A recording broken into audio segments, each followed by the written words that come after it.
ദൈവനാമത്തിന് മഹത്വം ഉണ്ടാവട്ടെ. വെളിപ്പാട് പുസ്തകം നാം പഠിച്ചു കഴിഞ്ഞിരിക്കുന്നു. അല്ല, ബൈബിൾ സർവേയിൽ ഉൽപ്പത്തി മുതൽ വെളിപ്പാട് വരെയുള്ള എല്ലാ പുസ്തകങ്ങളും ഇപ്പോൾ നാം പഠിച്ച് തീർന്നിരിക്കുന്നു. ഈ ബൈബിൾ പഠനത്തിന് ശേഷം നാം ചിന്തിക്കേണ്ട ഒരു സുപ്രധാന കാര്യം പങ്കുവെക്കുന്നതിനാണ് ഈ ക്ലാസ് ഉപയോഗിക്കുന്നത്. യോശുവയുടെ പുസ്തകം 24-ാം അധ്യായത്തിൻ്റെ 15-ാം വാക്യത്തിൽ യോശുവ തൻ്റെ ശുശ്രൂഷയുടെ അന്ത്യത്തിൽ ഇസ്രായേൽ മക്കളോട് ചോദിച്ച സുപ്രധാനമായ ഒരു ചോദ്യവും അതോടൊപ്പം അദ്ദേഹത്തിൻ്റെ തീരുമാനവും നാം കേൾക്കേണ്ടതാണ്. അതിൻ്റെ അടിസ്ഥാനത്തിൽ നമുക്കും ചില തീരുമാനങ്ങൾ എടുക്കുവാനായിട്ട് നമ്മെ സമർപ്പിക്കേണ്ടതാണ്. യോശുവയുടെ പുസ്തകം 24-ാം അധ്യായത്തിൻ്റെ 15-ാം വാക്യം നമുക്ക് ആദ്യം വായിച്ച് കേൾക്കാം. നിങ്ങൾ ആരെ സേവിക്കും എന്ന് ഇന്ന് തിരഞ്ഞെടുത്തുകൊള്ളുവീൻ. ഞാനും എൻ്റെ കുടുംബവുമോ ഞങ്ങൾ യഹോവയെ സേവിക്കും. യഹോവയെ സേവിക്കുന്നത് നന്നല്ലെന്ന് നിങ്ങൾക്ക് തോന്നുന്നുവെങ്കിൽ നദിക്കക്കരെ വെച്ച് നിങ്ങളുടെ പിതാക്കന്മാർ സേവിച്ച ദേവന്മാരെയോ നിങ്ങൾ പാർത്തുവരുന്ന ദേശത്തിലെ അമോര്യരുടെ ദേവന്മാരെയോ ആരെ സേവിക്കുമെന്ന് ഇന്ന് തിരഞ്ഞെടുത്തുകൊള്ളുവിൻ. ഞാനും എൻ്റെ കുടുംബവുമോ ഞങ്ങൾ യഹോവയെ സേവിക്കും. അതിൻ്റെ അവസാനത്തെ ഭാഗമാണ് ഞാൻ നിങ്ങളുടെ ശ്രദ്ധയിലേക്ക് കൊണ്ടുവരുന്നത്. നിങ്ങൾ ആരെ സേവിക്കുമെന്ന് ഇന്ന് തിരഞ്ഞെടുത്തുകൊള്ളുവീൻ. ഞാനും എൻ്റെ കുടുംബവുമോ ഞങ്ങൾ യഹോവയെ സേവിക്കും. നാം ആരെ സേവിക്കും എന്നത് സുപ്രധാനമായ ഒരു തീരുമാനമാണ് എന്നറിഞ്ഞിരിക്കണം. നാം ഓരോ ദിവസവും ജീവിച്ചു പോകുമ്പോൾ നമ്മൾ ചെയ്യുന്ന ഓരോ കാര്യങ്ങളെക്കുറിച്ചും വിലയിരുത്തുകയാണെന്നുണ്ടെങ്കിൽ ജ്ഞാനിയായ ശലോമോൻ സദൃശ്യവാക്യം 16-ാം അധ്യായത്തിൻ്റെ 25-ാം വാക്യത്തിൽ എഴുതി ചേർത്തത് ഇങ്ങനെയാണ്: ചിലപ്പോൾ ഒരു വഴി മനുഷ്യന് ചൊവ്വായി തോന്നുന്നു, എന്നാൽ അതിൻ്റെ അവസാനമോ മരണവഴികളത്രേ. വളരെ പ്രധാനപ്പെട്ട ചിന്തനീയമായിട്ടുള്ളൊരു സൂക്തമാണ് ശലോമോൻ നമ്മെ ഓർമ്മപ്പെടുത്തുന്നത്. 16:25 ഒരു വഴി മനുഷ്യന് ചൊവ്വായി തോന്നുന്നു. നമുക്ക് മനസ്സിൽ തോന്നുകയാണ് ഇത് കൊള്ളാം, നല്ല വഴിയാണ്, എന്നാൽ അതിൻ്റെ അവസാനം മരണവഴികൾ ആയിരിക്കും എന്ന് പലപ്പോഴും നമ്മൾ തിരിച്ചറിയുന്നില്ല. ചിലപ്പോൾ ഒരു വഴി മനുഷ്യന് ചൊവ്വായി തോന്നുന്നു, അതിൻ്റെ അവസാനമോ മരണവഴികളത്രേ. അപ്പോൾ നമ്മൾ ആരെ സേവിച്ച് ജീവിച്ചാലും ശ്രദ്ധിക്കണേ, ആരെ സേവിച്ച് ജീവിച്ചാലും ഒരിക്കൽ മരിക്കേണ്ടി വരും. മരണം സുനിശ്ചിതമാണ് എന്ന് അറിഞ്ഞിരിക്കേണ്ടതാണ്. യേശു പറഞ്ഞൊരു കാര്യം ഞാൻ നിങ്ങളെ ഓർമ്മപ്പെടുത്തട്ടെ. നമ്മുടെ കർത്താവായ യേശു ക്രിസ്തു യോഹന്നാൻ 5:24 പറഞ്ഞു: ആമേൻ ആമേൻ, ഞാൻ നിങ്ങളോട് പറയുന്നു, എൻ്റെ വചനം കേട്ട് എന്നെ അയച്ചവനെ വിശ്വസിക്കുന്നവന് നിത്യജീവനുണ്ട്. അവൻ ന്യായവിധിയിൽ ആകാതെ മരണത്തിൽ നിന്ന് ജീവങ്കലേക്ക് കടന്നിരിക്കുന്നു. ആമേൻ ആമേൻ, ഞാൻ നിങ്ങളോട് പറയുന്നു, എൻ്റെ വചനം കേട്ട് എന്നെ അയച്ചവനെ വിശ്വസിക്കുന്നവന് നിത്യജീവനുണ്ട്. അവൻ ന്യായവിധിയിലാകാതെ മരണത്തിൽ നിന്ന് ജീവങ്കിലേക്ക് കടന്നിരിക്കുന്നു. നാം ആരെ സേവിച്ചാലും ഒരിക്കൽ മരിക്കേണ്ടി വരുമെന്നാണ് ഞാൻ അല്പം മുമ്പ് പറഞ്ഞത്. എന്നാൽ ഇതാ ഇവിടെ പറയുകയാണ്, മരണത്തിൽ നിന്ന് ജീവങ്കിലേക്ക് കടക്കാനൊരു വഴി ഉണ്ട്. മരണം വിട്ട് ജീവങ്കിലേക്ക് കടക്കുവാൻ യേശുവിൻ്റെ വചനം കേട്ട് അവനെ വിശ്വസിക്കണം. യേശു വീണ്ടും പറഞ്ഞു 5-ാം അധ്യായത്തിൻ്റെ 25-ാം വാക്യത്തിൽ, യോഹന്നാൻ 5:25, ആമേൻ ആമേൻ, ഞാൻ നിങ്ങളോട് പറയുന്നു, മരിച്ചവർ ദൈവപുത്രന്റെ ശബ്ദം കേൾക്കുകയും കേൾക്കുന്നവർ ജീവിക്കുകയും ചെയ്യുന്ന നാഴിക വരുന്നു, ഇപ്പോൾ വന്നുമിരിക്കുന്നു. അപ്പോൾ ദൈവപുത്രൻ്റെ ശബ്ദം നമുക്ക് മരണത്തിൻ്റെ മേൽ ജയം നൽകും എന്നല്ല അതിൻ്റെ അർത്ഥം. മരിച്ചവർ ദൈവപുത്രൻ്റെ ശബ്ദം കേൾക്കുകയും കേൾക്കുന്നവർ ജീവിക്കുകയും ചെയ്യുന്ന നാഴിക വരുന്നു, ഇപ്പോൾ വന്നുമിരിക്കുന്നു. അപ്പോൾ ദൈവപുത്രൻ്റെ ശബ്ദം നമുക്ക് മരണത്തിൽ നിന്നുള്ള ജീവൻ, പുതുജീവൻ പകരുവാൻ തക്കവണ്ണം മതിയായതാണ് എന്ന് കർത്താവ് നമ്മളോട് പറഞ്ഞിട്ടുണ്ട്. ഞാൻ നിങ്ങളത് ഓർമ്മപ്പെടുത്തുക. എന്നാൽ നമ്മുടെ എല്ലാവരുടെയും ഒരു പ്രോബ്ലം യിരെമ്യാ പ്രവാചകൻ പറഞ്ഞു വെച്ചിട്ടുണ്ട്.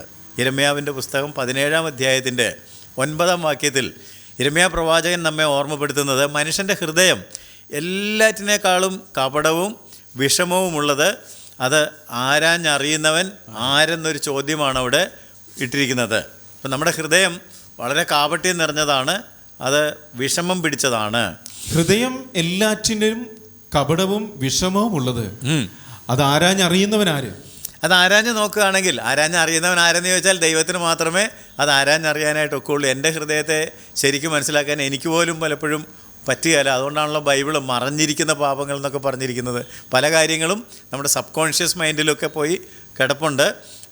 നമുക്ക് ബോധമില്ലാത്ത മനസ്സിൻ്റെ തലമുണ്ട്, അവിടെയൊക്കെ പോയി കിടക്കുന്നത് കൊണ്ട് അത് മുഴുവൻ ആരാഞ്ഞ് അറിയുവാൻ ദൈവത്തിന് മാത്രമേ കഴിയുകയുള്ളൂ. അത് മനസ്സിലാക്കുകയാണെന്നുണ്ടെങ്കിൽ നമുക്കെല്ലാവർക്കും ശരിക്കും മനസ്സിലാകേണ്ടതായിട്ടുള്ളൊരു കാര്യം എന്താണെന്ന് ചോദിച്ചാൽ, ദൈവം വെളിപ്പെടുത്തിയിരിക്കുകയാണ്, ഒരു വ്യത്യാസവുമില്ല, എല്ലാ മനുഷ്യരും പാപം ചെയ്ത് ദൈവ തേജസ് ഇല്ലാത്തവരായി തീർന്നു. ഇത് റോമാലേഖനം 3:23 രേഖപ്പെടുത്തിയിട്ടുണ്ട്. മനുഷ്യരായിട്ട് ജനിച്ചിട്ടുള്ള എല്ലാവരും, ഒരു വ്യത്യാസവുമില്ല, എല്ലാവരും, ഏത് മതമായിക്കോട്ടെ, ഏത് സഭാവിഭാഗമായിക്കോട്ടെ, ഏത് ജാതിയോ ഗോത്രമോ രാജ്യമോ ആയിക്കോട്ടെ, എല്ലാവരെയും കുറിച്ച് അസന്നിഗ്ധമായിട്ട് ദൈവത്തിൻ്റെ വിലയിരുത്തൽ ആണ് ഈ വാക്യത്തിൽ. ഒരു വ്യത്യാസവുമില്ല, എല്ലാവരും പാപം ചെയ്തു ദൈവ തേജസ് ഇല്ലാത്തവരായി തീർന്നു. ഞാനത് എല്ലാം മനുഷ്യരും എന്നാക്കി കേട്ടോ. ഞാനത് വ്യാഖ്യാനിക്കാൻ വേണ്ടിയാ, മനസ്സിലാക്കാൻ വേണ്ടിയാ. എല്ലാവരും എന്ന് പറഞ്ഞാൽ എല്ലാ മനുഷ്യരും പാപം ചെയ്ത് ദൈവ തേജസ് ഇല്ലാത്തവരായി തീർന്നു. ഇത് യാഥാർത്ഥ്യമാണ്. ഈ പാപത്തിനൊരു ശമ്പളം ഉണ്ടെന്ന് റോമാലേഖനം 6:23 നാം വായിക്കുന്നു. പാപത്തിൻ്റെ ശമ്പളം മരണം, എന്നാൽ നിത്യജീവൻ ദൈവത്തിന്റെ ദാനവും. പാപത്തിന്റെ ശമ്പളം മരണമത്രേ. പാപത്തിന്റെ ശമ്പളം മരണമത്രേ, ദൈവത്തിന്റെ കൃപാവരമോ നമ്മുടെ കർത്താവായ യേശു ക്രിസ്തുവിൽ നിത്യജീവൻ തന്നെ. അപ്പോൾ നാം പാപത്തിൽ തുടർന്നാൽ മരണം ഉറപ്പാണ്. എന്നാൽ നിത്യജീവൻ എന്ന് പറയുന്നത് ദൈവത്തിന്റെ ദാനമാണ്. നിത്യജീവൻ ദൈവത്തിന്റെ കൃപയാൽ കർത്താവായ യേശു ക്രിസ്തുവിൽ മാത്രമേ നമുക്ക് ലഭ്യമാകുകയുള്ളൂ എന്ന് അർത്ഥം. അതിൻ്റെ അർത്ഥം എന്താണെന്ന് ചോദിച്ചാൽ, കുറച്ചുകൂടി ഞാൻ വിശദീകരിക്കുകയാണെങ്കിൽ, നമുക്ക് നമ്മുടെ ഒരു സൽപ്രവൃത്തിയാലും നമ്മെ രക്ഷിക്കുവാനോ നിത്യജീവനിൽ എത്തുവാനോ കഴിയുകയില്ല.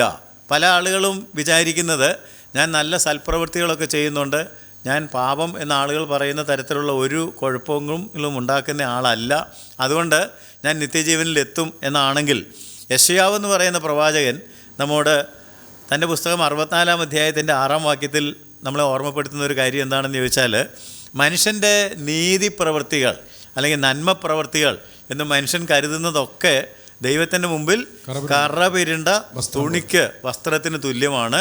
കറപിരണ്ട തുണിക്ക് എന്താ മൂല്യമുള്ളത്? അതുകൊണ്ട് നമ്മുടെ നീതി പ്രവൃത്തികളെന്ന് നമ്മൾ കരുതുന്നത് ഒരിക്കലും നമ്മെ രക്ഷിക്കാൻ പര്യാപ്തമല്ല. ദൈവത്തിൻ്റെ ദൃഷ്ടിയിൽ അത് കറപിരണ്ട തുണിക്ക് തുല്യമാണ്. ഞങ്ങളെല്ലാവരും അശുദ്ധനെ പോലെ ആയിത്തീർന്നു, ഞങ്ങളുടെ നീതി പ്രവൃത്തികളൊക്കെയും കറപുരണ്ട തുണികൾ പോലെ. നമ്മളുടെ നീതി പ്രവൃത്തികളെന്ന് നമ്മൾ കരുതുന്നത് ദൈവത്തിൻ്റെ മുമ്പിൽ കറപുരണ്ട തുണിക്ക് തുല്യമാണ്. അഥവാ എഫേസ്യ ലേഖനത്തിൽ നമ്മൾ പഠിക്കുന്ന കാര്യം എന്താണെന്ന് ചോദിച്ചാൽ, രക്ഷയ്ക്ക് ഒരു പ്രവൃത്തിയും കാരണമാകുകയില്ല, ഉപകരിക്കുകയില്ല. ആരും പ്രശംസിക്കാതിരിക്കേണ്ടതിന് പ്രവൃത്തികളൊന്നും കാരണമല്ല. ആരും പ്രശംസിക്കാതിരിക്കാനായിട്ട് ഒരു പ്രവൃത്തിയും, കൃപയാൽ വിശ്വാസം മൂലമാണ് രക്ഷിക്കപ്പെടുന്നത്. രക്ഷ പ്രാപിക്കുന്നതിന്, നിത്യജീവൻ പ്രാപിക്കുന്നതിന് മനുഷ്യൻ്റെ ഒരു പ്രവൃത്തിയും കാരണമല്ല. രക്ഷ ദൈവത്തിൽ നിന്നാണ് വരുന്നത്. പ്രവർത്തിച്ച് നമുക്ക് രക്ഷ നേടുവാനായിട്ട് കഴിയുകയില്ല. എഫേസ്യ ലേഖനം 2-ാം അധ്യായത്തിൻ്റെ 8-9 വാക്യങ്ങൾ കാണുക. കൃപയാലല്ലോ നിങ്ങൾ വിശ്വാസം മൂലം രക്ഷിക്കപ്പെട്ടിരിക്കുന്നത്, അതിനും നിങ്ങൾ കാരണമല്ല, ദൈവത്തിൻ്റെ ദാനമത്രയാകുന്നു. ആരും പ്രശംസിക്കാതിരിക്കുവാൻ പ്രവൃത്തികളും കാരണമല്ല. അപ്പം നിത്യജീവൻ ദൈവത്തിൻ്റെ ദാനമായിട്ട് മാത്രമേ നമുക്ക് പ്രാപിക്കുവാനായിട്ട് കഴിയുകയുള്ളൂ. പ്രശംസിക്കാൻ ഒന്നുമില്ല, ആരുടെയും പ്രവൃത്തികൾ കാരണമല്ല. അപ്പോൾ അടുത്ത് തന്നെ ഗലാത്യ ലേഖനമുണ്ട്. ഗലാത്യ ലേഖനം 2-ാം അധ്യായത്തിൻ്റെ 16-ാം വാക്യത്തിൽ നാം വായിക്കുന്നത്, യേശുക്രിസ്തുവിലുള്ള വിശ്വാസത്താൽ അല്ലാതെ ന്യായപ്രമാണത്തിൻ്റെ പ്രവൃത്തികളാൽ മനുഷ്യൻ നീതീകരിക്കപ്പെടുകയില്ല. ദൈവത്തിൻ്റെ മുമ്പിൽ നീതിമാൻ ആരുമില്ല, എല്ലാവരും പാപം ചെയ്ത് ദൈവതേജസ് ഇല്ലാത്തവരായി തീർന്നതാണ്. അങ്ങനെയാണെങ്കിൽ നീതി പ്രാപിക്കാനായിട്ട് യേശുക്രിസ്തുവിലുള്ള വിശ്വാസത്താൽ അല്ലാതെ ന്യായപ്രമാണത്തിൻ്റെ പ്രവൃത്തികളാൽ മനുഷ്യൻ നീതീകരിക്കപ്പെടുകയില്ല. എന്നാൽ യേശുക്രിസ്തുവിലുള്ള വിശ്വാസത്താൽ അല്ലാതെ ന്യായപ്രമാണത്തിന്റെ പ്രവൃത്തികളാൽ മനുഷ്യൻ നീതീകരിക്കപ്പെടുകയില്ല. ഒരു പ്രവൃത്തിയാലും, നമ്മുടെ ഏത് സൽപ്രവൃത്തിയാലും യാതൊരു പ്രവൃത്തിയാലും നമുക്ക് നീതീകരിക്കപ്പെടുവാനായിട്ട് കഴിയുകയില്ല. യേശുക്രിസ്തുവിലുള്ള വിശ്വാസം, സൗജന്യമായി യേശു നമുക്ക് തരുന്ന ദാനം വഴി മാത്രമേ നീതി പ്രാപിക്കുവാനായിട്ട് കഴിയുകയുള്ളൂ. ഇത് മനസ്സിലാക്കിയ ഒരാൾ പറയുന്നതാണ് തീത്തോസ് 3-ാം അധ്യായത്തിൻ്റെ 5-ാം വാക്യത്തിൽ കിടക്കുന്നത്. പൗലോസ് തീത്തോസിനെ ഓർമ്മപ്പെടുത്തി, അവൻ നമ്മെ നാം ചെയ്ത നീതിപ്രവൃത്തികളാലല്ല, തൻ്റെ കരുണപ്രകാരം അത്രേ രക്ഷിച്ചത്. അപ്പോൾ ദൈവത്തിൻ്റെ കരുണ മാത്രമേ, ദൈവത്തിൻ്റെ കൃപ മാത്രമേ നമ്മെ രക്ഷിക്കുകയുള്ളൂ. നമ്മുടെ ഒരു നീതിപ്രവൃത്തിയും, നമ്മുടെ ഒരു പുണ്യപ്രവൃത്തിയും, നമ്മൾ പലപ്പോഴും ധാരാളം പുണ്യപ്രവൃത്തികൾ ചെയ്യുന്നത് ഈ പ്രവൃത്തി എന്നെ രക്ഷിക്കുമെന്ന് വിചാരിച്ചാണെങ്കിൽ ഈ വാക്യം കേൾക്കുക. തീത്തോസ് 3:5, അവൻ നമ്മെ നാം ചെയ്ത നീതിപ്രവൃത്തികളാലല്ല, തൻ്റെ കരുണ പ്രകാരമത്രേ രക്ഷിച്ചത്. ദൈവത്തിൻ്റെ കരുണയും ദൈവത്തിൻ്റെ സ്നേഹവും നമ്മളോട് വെളിപ്പെട്ട് വരികയും എത്ര ദയയോടെ കരുണയോടെ ദൈവം നമ്മെ കാണുന്നു, നാം നശിച്ചു പോകാതിരിക്കാനായിട്ട് ദൈവം നമ്മെ കരുതുന്നത്, ദൈവം നമ്മെ സ്നേഹിക്കുന്നത് യോഹന്നാൻ 3-ാം അധ്യായത്തിൻ്റെ 16-ാം വാക്യത്തിൽ നാം കാണുന്നുണ്ട്. അത് വേദപുസ്തകത്തിൻ്റെ തങ്കവാക്യം എന്നുമാണ് അറിയപ്പെടുന്നത്. ജോൺ 3:16 തൻ്റെ ഏകജാതനായ പുത്രനിൽ വിശ്വസിക്കുന്ന ഏവനും നശിച്ചു പോകാതെ നിത്യജീവൻ പ്രാപിക്കേണ്ടതിന് ദൈവം യേശുവിനെ നൽകുവാൻ തക്കവണ്ണം ലോകത്തെ സ്നേഹിച്ചു. കണ്ടോ? അപ്പം നമ്മളത് കാണണം. തൻ്റെ ഏകജാതനായ പുത്രനിൽ വിശ്വസിക്കുന്ന ഏവനും നശിച്ചു പോകാതെ നിത്യജീവൻ പ്രാപിക്കേണ്ടതിനാണ് ദൈവം യേശുവിനെ, അല്ലെങ്കിൽ ദൈവം തൻ്റെ പുത്രനെ നമുക്ക് നൽകുവാൻ തക്കവണ്ണം നമ്മളെ ഓരോരുത്തരെയും സ്നേഹിച്ചത്. അപ്പോൾ നാം നമ്മുടെ ഹൃദയത്തെ പരിശോധിക്കുകയാണെങ്കിൽ, എന്നെ കേൾക്കുന്ന പ്രിയപ്പെട്ടവരെ, നിങ്ങളുടെ ഹൃദയം പാപത്തിൻ്റെ നീർച്ചുഴിയിൽപ്പെട്ട് ജീവിതം അലഞ്ഞ് ഉഴലുന്നതും രക്ഷ തേടി പല മതങ്ങളെ, പല സഭകളെ, പല ദൈവങ്ങളിൽ നിന്ന് പേരുള്ള ദേവന്മാരെ അഥവാ ആൾ ദൈവങ്ങളെ, പ്രവാചകന്മാരെ ഒക്കെ ആശ്രയിച്ച് അന്വേഷിച്ച് നടക്കുന്നതാകാം. ഞാൻ ഒന്നുകൂടെ ആവർത്തിക്കട്ടെ. പാപത്തിൻ്റെ നീർച്ചുഴിയിൽപ്പെട്ടു, ഞാൻ പാപിയാണ്, എനിക്ക് രക്ഷപ്പെടാൻ വഴിയില്ല എന്നറിയാം. അപ്പോൾ ഇത് എവിടെ കിട്ടും എന്ന് അന്വേഷിച്ച് മതങ്ങളുടെ പിന്നാലെ, സഭകളുടെ പിന്നാലെ, ആൾ ദൈവങ്ങളുടെ പിന്നാലെ ഒക്കെ നാം സഞ്ചരിക്കുകയും സമയം കളയുകയും ചെയ്യുന്നുണ്ടെങ്കിൽ അത് വ്യർത്ഥ പ്രയത്നമാണ് എന്ന് ഞാൻ നിങ്ങളെ ഓർമ്മപ്പെടുത്തുകയാണ്. ചിലപ്പോൾ നിങ്ങൾ ഭൗതിക നേട്ടങ്ങൾക്കായിട്ട് പരക്കം പായുന്ന ഒരാളാകാം. കാരണം നിത്യതയെക്കുറിച്ചൊന്നും കൺസേൺഡ് അല്ല. എനിക്ക് ഭൗതികമായിട്ട് ഒരുപാട് പ്രശ്നങ്ങളുണ്ട്, അതിനെല്ലാം മറുപടി കിട്ടണം, ഞാൻ അതിനാണ് ഈ ദൈവങ്ങളെ അന്വേഷിക്കുന്നത്, അല്ലെങ്കിൽ ആൾ ദൈവങ്ങളെ അന്വേഷിക്കുന്നത്. അവിടെ ചെന്നാൽ സൗഖ്യം കിട്ടും, പണം കിട്ടും, ആയുരാരോഗ്യങ്ങളുണ്ടാകും എന്ന് വിചാരിച്ച് ഭൗതിക നേട്ടങ്ങൾക്കായിട്ട് നിങ്ങൾ പരക്കം പായുന്നുണ്ടാകാം. എന്തുമായിക്കോട്ടെ, ഈ പാച്ചിലിൽ നിങ്ങൾ മരണത്തിലേക്കും നിത്യനാശത്തിലേക്കുമാണ് മുന്നേറിക്കൊണ്ടിരിക്കുന്നതെന്നുള്ള യാഥാർത്ഥ്യം ചിന്തിക്കാറുണ്ടോ? എന്തെല്ലാം നേടിയാലും, എന്തെല്ലാം ഭൗതിക വസ്തുക്കൾ സമ്പാദിച്ചാലും ഒരു ദിവസം നാം മരിക്കേണ്ടതായിട്ട് വരും. വേദപുസ്തകത്തിൻ്റെ ഭാഷയിൽ പറഞ്ഞാൽ, നിങ്ങൾ സമ്പാദിക്കുന്നു, ആർ അനുഭവിക്കുമെന്ന് അറിയുന്നില്ല. നാം പലതും ഉണ്ടാക്കുന്നു, അതിനായിട്ട് ഓടിപ്പിടിച്ച് അഗ്രസീവായിട്ട് നടക്കുന്നു. എന്നാൽ ഒരു ദിവസം ഇതെല്ലാം ഉപേക്ഷിച്ചിട്ട് നാം ഇവിടുന്ന് പോകണം, മരണമെന്ന യാഥാർത്ഥ്യമുണ്ട് എന്ന് അറിഞ്ഞിരിക്കണം. എന്നാൽ ഈ മരണത്തിന് ശേഷം നാം നിത്യനാശത്തിലേക്കും നിത്യ നരകത്തിലേക്കുമാണ് പോകാനിരിക്കുന്നതെങ്കിൽ അവിടുന്ന് നമ്മളെ വിടുവിക്കുവാൻ കഴിയുന്ന ഒരുത്തനുണ്ടെന്നുള്ള കാര്യമാണ് ഞാൻ ഇന്ന് നിങ്ങളെ ഓർമ്മപ്പെടുത്തുന്നത്. There is a person who can deliver you out of death and eternal damnation. നിത്യമായിട്ടുള്ള നാശത്തിൽ നിന്ന്, നരകത്തിൽ നിന്ന് നമ്മെ രക്ഷിക്കുവാനായിട്ട് കഴിയുന്ന ഒരുത്തനുണ്ട്. നിങ്ങൾക്ക് സന്തോഷകരമായിട്ടുള്ളൊരു ഉത്തരമുണ്ട്, നമുക്ക് ആശ്രയിക്കാൻ ഒരു സ്ഥാനമുണ്ട് എന്നാണ് ഞാൻ നിങ്ങളെ ഓർമ്മപ്പെടുത്തുന്നത്. അത് ശ്രവിക്കുക. നിങ്ങൾ നിത്യതയ്ക്കായിട്ട് ചിന്തിക്കണം. നിത്യജീവൻ ഉണ്ട് എന്നുള്ള കാര്യം ഓർക്കണം.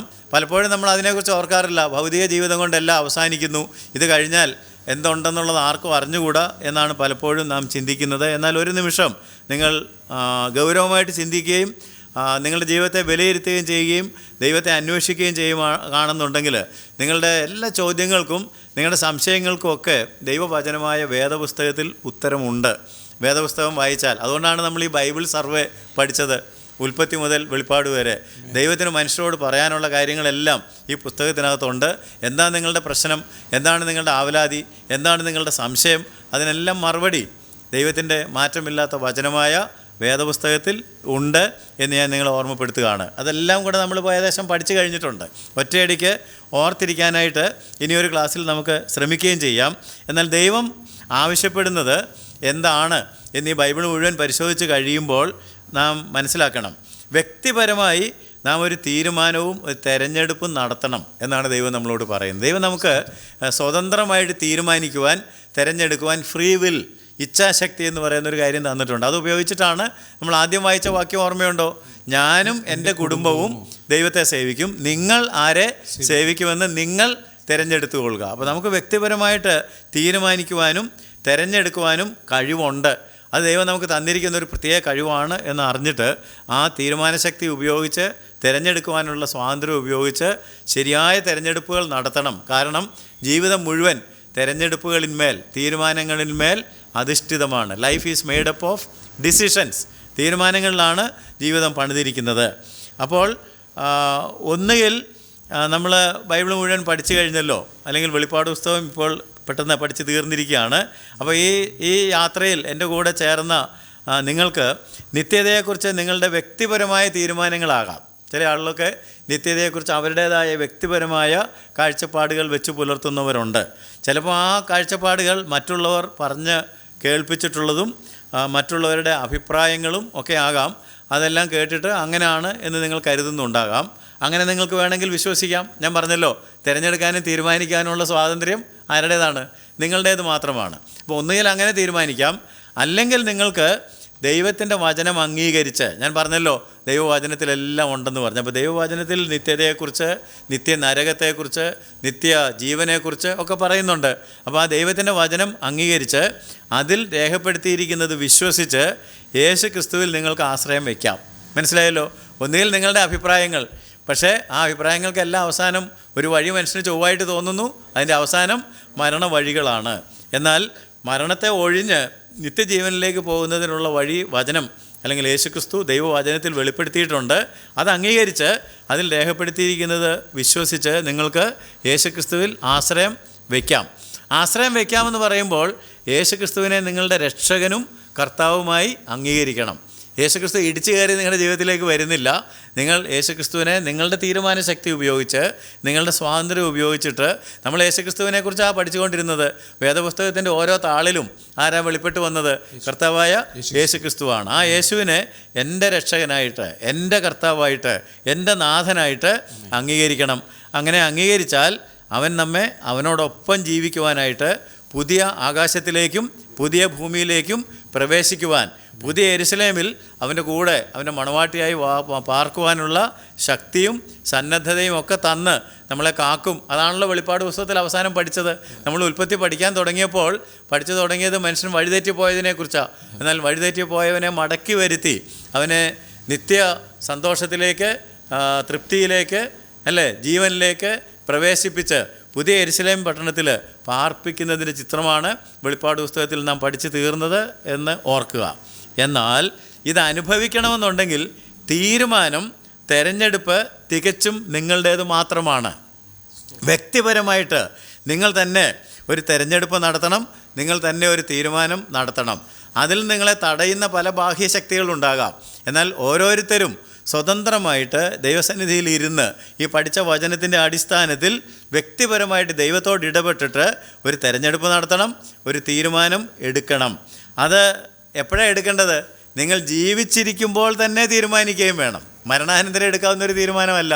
മരിച്ചതിന് ശേഷം നിങ്ങൾക്ക് വേണ്ടി ആരെങ്കിലും തീരുമാനിക്കുന്ന കാര്യമല്ല ഞാൻ നിങ്ങളോട് പറയുന്നത്. നിങ്ങൾ ജീവിച്ചിരിക്കുന്ന ഇന്ന് തന്നെ നിങ്ങളൊരു തീരുമാനം എടുക്കണം, നിങ്ങളൊരു തെരഞ്ഞെടുപ്പ് നടത്തണം. അത് ജീവിച്ചിരിക്കുമ്പോൾ തീരുമാനിക്കേണ്ടതാണ്. അല്ല എങ്കിൽ അത് അർത്ഥമില്ലാത്തതാവും. എനിക്കിങ്ങനെ ആഗ്രഹം ഉണ്ടായിരുന്നു, പല പല കാരണങ്ങളാൽ എനിക്ക് തീരുമാനിക്കാൻ കഴിഞ്ഞില്ല എന്ന് നിങ്ങൾ പറഞ്ഞാൽ നിങ്ങൾക്ക് അയ്യോ കഷ്ടം. ജീവിച്ചിരിക്കുന്ന സമയത്ത് തന്നെയാണ് ഈ തീരുമാനം നിങ്ങൾ എടുക്കേണ്ടത്. ജീവിച്ചിരിക്കുമ്പോൾ യേശുവിനെ വിശ്വസിച്ച് അവനോട് ചേരുന്നില്ലെങ്കിൽ നിങ്ങൾ നിത്യനാശത്തിലേക്കും നിത്യ നരകത്തിലേക്കുമാണ് പോകുന്നത്. നിങ്ങൾ തന്നെയാണ് തിരഞ്ഞെടുത്തത്. നിങ്ങൾക്ക് വേണ്ടി നരകം ഉണ്ടാക്കിയിട്ടില്ല. നമ്മൾ പഠിച്ചതൊക്കെ ഓർക്കുക. പിശാചിനും അവൻ്റെ ദൂതന്മാർക്കുമായിട്ട് ഒരുക്കിയിരിക്കുന്ന നരകം അത് നാം തന്നെ തിരഞ്ഞെടുത്ത് പോകുന്നതാണ്. നിത്യ ജീവനെ തിരഞ്ഞെടുക്കുന്നില്ലെങ്കിൽ പിന്നെ നമ്മൾ നിത്യനാശത്തെയാണ് തിരഞ്ഞെടുക്കുന്നത്. മറക്കരുത്. ഇതിൽ നിങ്ങളുടെ വ്യക്തിപരമായ അഭിപ്രായത്തിന് സ്ഥാനമില്ല. ഞാൻ തിരഞ്ഞെടുപ്പ് തീരുമാനം എന്ന് പറയുന്നത് അഭിപ്രായമല്ല. നിങ്ങൾ പല കാര്യങ്ങൾ നോക്കിയിട്ട് ഇതാണ് എൻ്റെ അഭിപ്രായം എന്ന് പറയുകയല്ല വേണ്ടത്. ഇതാണ് ദൈവത്തിൻ്റെ വചനം എന്നറിയുമ്പോൾ ആ വചനത്തോട് ചേർന്ന് നിൽക്കുവാൻ തക്കവണ്ണം ഒരു ഉറച്ച തീരുമാനം, ഒരു ഉറച്ച നിലപാട് ഓരോരുത്തരും വ്യക്തിപരമായിട്ട് എടുക്കണം. കുടുംബമായിട്ട് എടുക്കേണ്ട കാര്യമല്ല. കാരണം ദൈവത്തിന് പേരക്കുട്ടികളില്ല, ദൈവത്തിന് മക്കൾ മാത്രമേ ഉള്ളൂ. ഓരോരുത്തരും വ്യക്തിപരമായിട്ട് ജീവിച്ചിരിക്കുമ്പോൾ ദൈവത്തോടുകൂടെ ജീവിക്കുവാനായിട്ട് സ്വയമായിട്ട് തീരുമാനിക്കണം, സ്വയമായിട്ടത് തിരഞ്ഞെടുക്കണം. അങ്ങനെയാണ് നിത്യജീവനിലേക്ക് നമുക്ക് പോകാനായിട്ട് കഴിയുന്നത്. നമുക്ക് ഒരുപാട് ചോദ്യങ്ങളുണ്ടാകാം. ഈ കാര്യത്തെക്കുറിച്ച് പറയുമ്പോൾ അനേക ആളുകൾക്ക് ഒരുപാട് ചോദ്യങ്ങൾ, ഒരുപാട് ആവശ്യങ്ങൾ, ഒരുപാട് സംശയങ്ങൾ ഉണ്ടാകാം. എന്നാൽ നിങ്ങളുടെ ചോദ്യങ്ങൾക്കും നിങ്ങളുടെ ആവശ്യങ്ങൾക്കും നിങ്ങളുടെ സംശയങ്ങൾക്കും എല്ലാം ഉള്ള ഏക ഉത്തരം ദൈവമാണ്. ദൈവത്തിന് മാത്രമേ എല്ലാ ചോദ്യങ്ങൾക്കും ഉത്തരം നൽകുവാനായിട്ട് കഴിയുകയുള്ളൂ. മനുഷ്യർക്കാർക്കും എല്ലാ ചോദ്യങ്ങൾക്കും ഉത്തരം നൽകുവാനായിട്ട് ഒരിക്കലും കഴിയുകയില്ല. എന്നാൽ ദൈവത്തിന് എല്ലാ സംശയങ്ങളും ദൂരീകരിക്കുവാൻ കഴിയും. അതിന് ദൈവം പ്രാപ്തനാണ് എന്ന് വിശ്വസിക്കണം.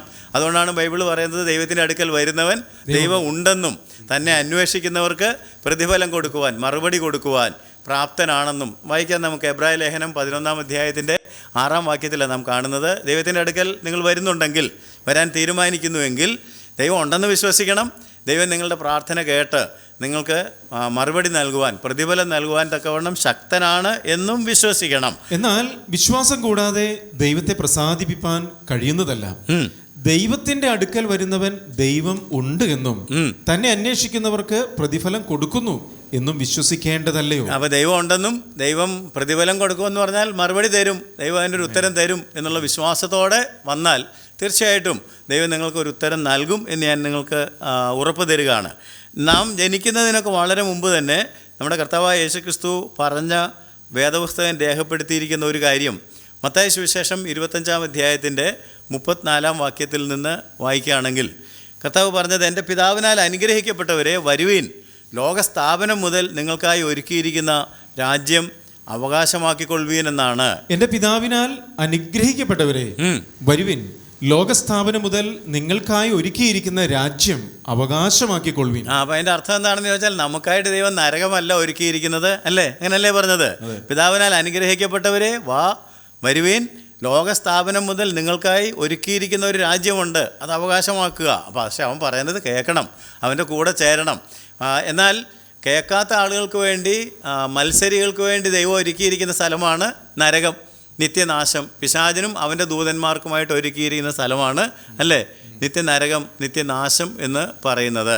അപ്പോൾ ദൈവം പറഞ്ഞത് കേൾക്കാതെ പിശാചിൻ്റെ ആലോചനകൾ അനുസരിച്ച്, നിങ്ങളുടെ ജഡത്തിൻ്റെയും സ്വയം മനസ്സിൻ്റെയും ആലോചനകളൊക്കെ അനുസരിച്ച് അവൻ്റെ കൂടെ പോയാൽ നിത്യനരകത്തിലേക്ക് നിങ്ങൾ പോകേണ്ടതായിട്ട് വരും. അപ്പോൾ ഇവിടെ അറിയേണ്ട ഒരു പ്രധാനപ്പെട്ട കാര്യം വീണ്ടും ഞാൻ ഓർമ്മപ്പെടുത്തുകയാണ്.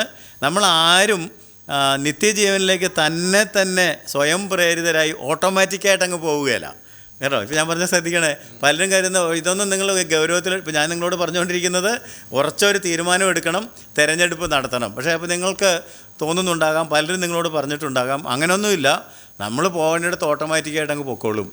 അങ്ങനെ പറയാറില്ലേ? സ്വയമായിട്ട് അങ്ങ് പോകും, ഇത് ഓട്ടോമാറ്റിക്കായിട്ട് സംഭവിക്കുന്നതാണ്. എവിടെ പോകണോ അങ്ങോട്ട് ഓട്ടോമാറ്റിക്കായിട്ട് ഇല്ല. അങ്ങനെ ഓട്ടോമാറ്റിക്കായിട്ട് എങ്ങോട്ടും പോകുന്നതല്ല. നേരത്തെ സൂചിപ്പിച്ചതുപോലെ നമ്മുടെ ഒരു സൽപ്രവൃത്തിക്കും നിത്യജീവനിലേക്കുള്ള വഴി തുറക്കാനായിട്ട് പ്രാപ്തിയില്ല. വില കൊടുത്ത് നിത്യജീവൻ വാങ്ങാനും സാധിക്കുകയില്ല. മനസ്സിലായോ? പണം കൊടുത്ത് നിത്യജീവൻ വാങ്ങാൻ കഴിയുകയില്ല, സൽപ്രവൃത്തികൾ ചെയ്തും നിത്യജീവൻ വാങ്ങാനായിട്ട് കഴിയുകയില്ല. നിങ്ങളുടെ ഉദ്ദേശശുദ്ധി എത്ര ഉത്തമമായിരുന്നാലും ഇത് പണം കൊണ്ട് സാധിക്കുന്ന കാര്യമല്ല, നിങ്ങളുടെ പ്രവൃത്തികൾ കൊണ്ട് സാധിക്കുന്ന കാര്യമല്ല. കാരണം സ്വർഗത്തിൽ നാം അനുഭവിക്കുവാൻ പോകുന്ന നിത്യജീവൻ എന്ന് പറയുന്നത് തികഞ്ഞ ദാനമാണ്, ദൈവത്തിൻ്റെ കൃപയാണ്, ദൈവത്തിൻ്റെ ദാനമാണ്.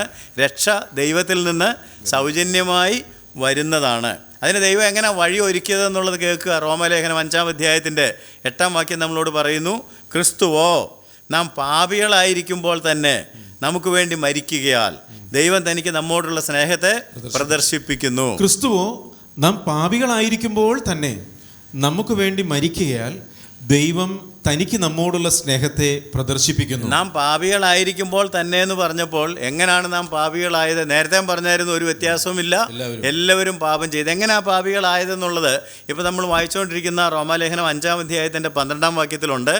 ഏക മനുഷ്യനാൽ പാപവും, വായിക്കാം. അതുകൊണ്ട് ഏക മനുഷ്യനാൽ പാപവും പാപത്താൽ മരണവും ലോകത്തിൽ കടന്നു.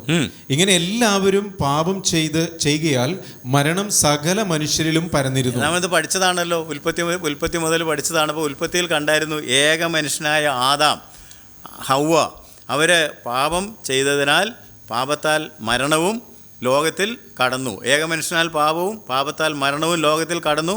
ആദാമിൻ്റെ സന്തതി പരമ്പരയായ നമ്മളിലെല്ലാം ആദാമിൻ്റെ DNA, ആദാമിൻ്റെ ജീൻ പരന്നിരിക്കുന്നതിനാൽ എല്ലാവരും പാപം ചെയ്ത് ദൈവ തേജസ്സില്ലാത്തവരായി മരണത്തിന് വിധേയപ്പെട്ടവരായിട്ടാണ് ജീവിക്കുന്നത്.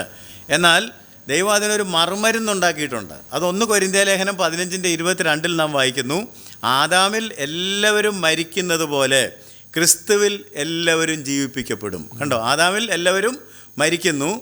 ആദാമിൻ്റെ വഴിക്ക് പോവുകയാണെങ്കിൽ, പാപത്തിൻ്റെ വഴിക്ക് പോവുകയാണെങ്കിൽ ആദാമിൽ എല്ലാവരും മരിക്കുന്നത് പോലെ 1 കൊരിന്ത്യ ലേഖനം 15-22 പറയുന്നു, ക്രിസ്തുവിൽ, വിശ്വാസത്താൽ ക്രിസ്തുവിലേക്ക് വരുമ്പോൾ ക്രിസ്തുവിൽ എല്ലാവരും ജീവിപ്പിക്കപ്പെടും. ആദാമിൽ എല്ലാവരും മരിക്കുന്നത് പോലെ ക്രിസ്തുവിൽ എല്ലാവരും ജീവിപ്പിക്കപ്പെടും. അല്ലെങ്കിൽ നമ്മൾ നേരത്തെ വായിച്ചൊരു വാക്യം ഓർക്കുക, റോമാലേഖനം 6:23, പാപത്തിന്റെ ശമ്പളം മരണം, ദൈവത്തിന്റെ കൃപാ വരമോ നമ്മുടെ കർത്താവായ യേശു ക്രിസ്തുവിൽ നിത്യജീവൻ തന്നെ. പ്രത്യേകം ശ്രദ്ധിക്കണം, പാപം ചെയ്തുകൊണ്ടിരുന്നാൽ അതിൻ്റെ ശമ്പളമായിട്ട് മരണം, പാപത്തിൻ്റെ ശമ്പളം മരണം.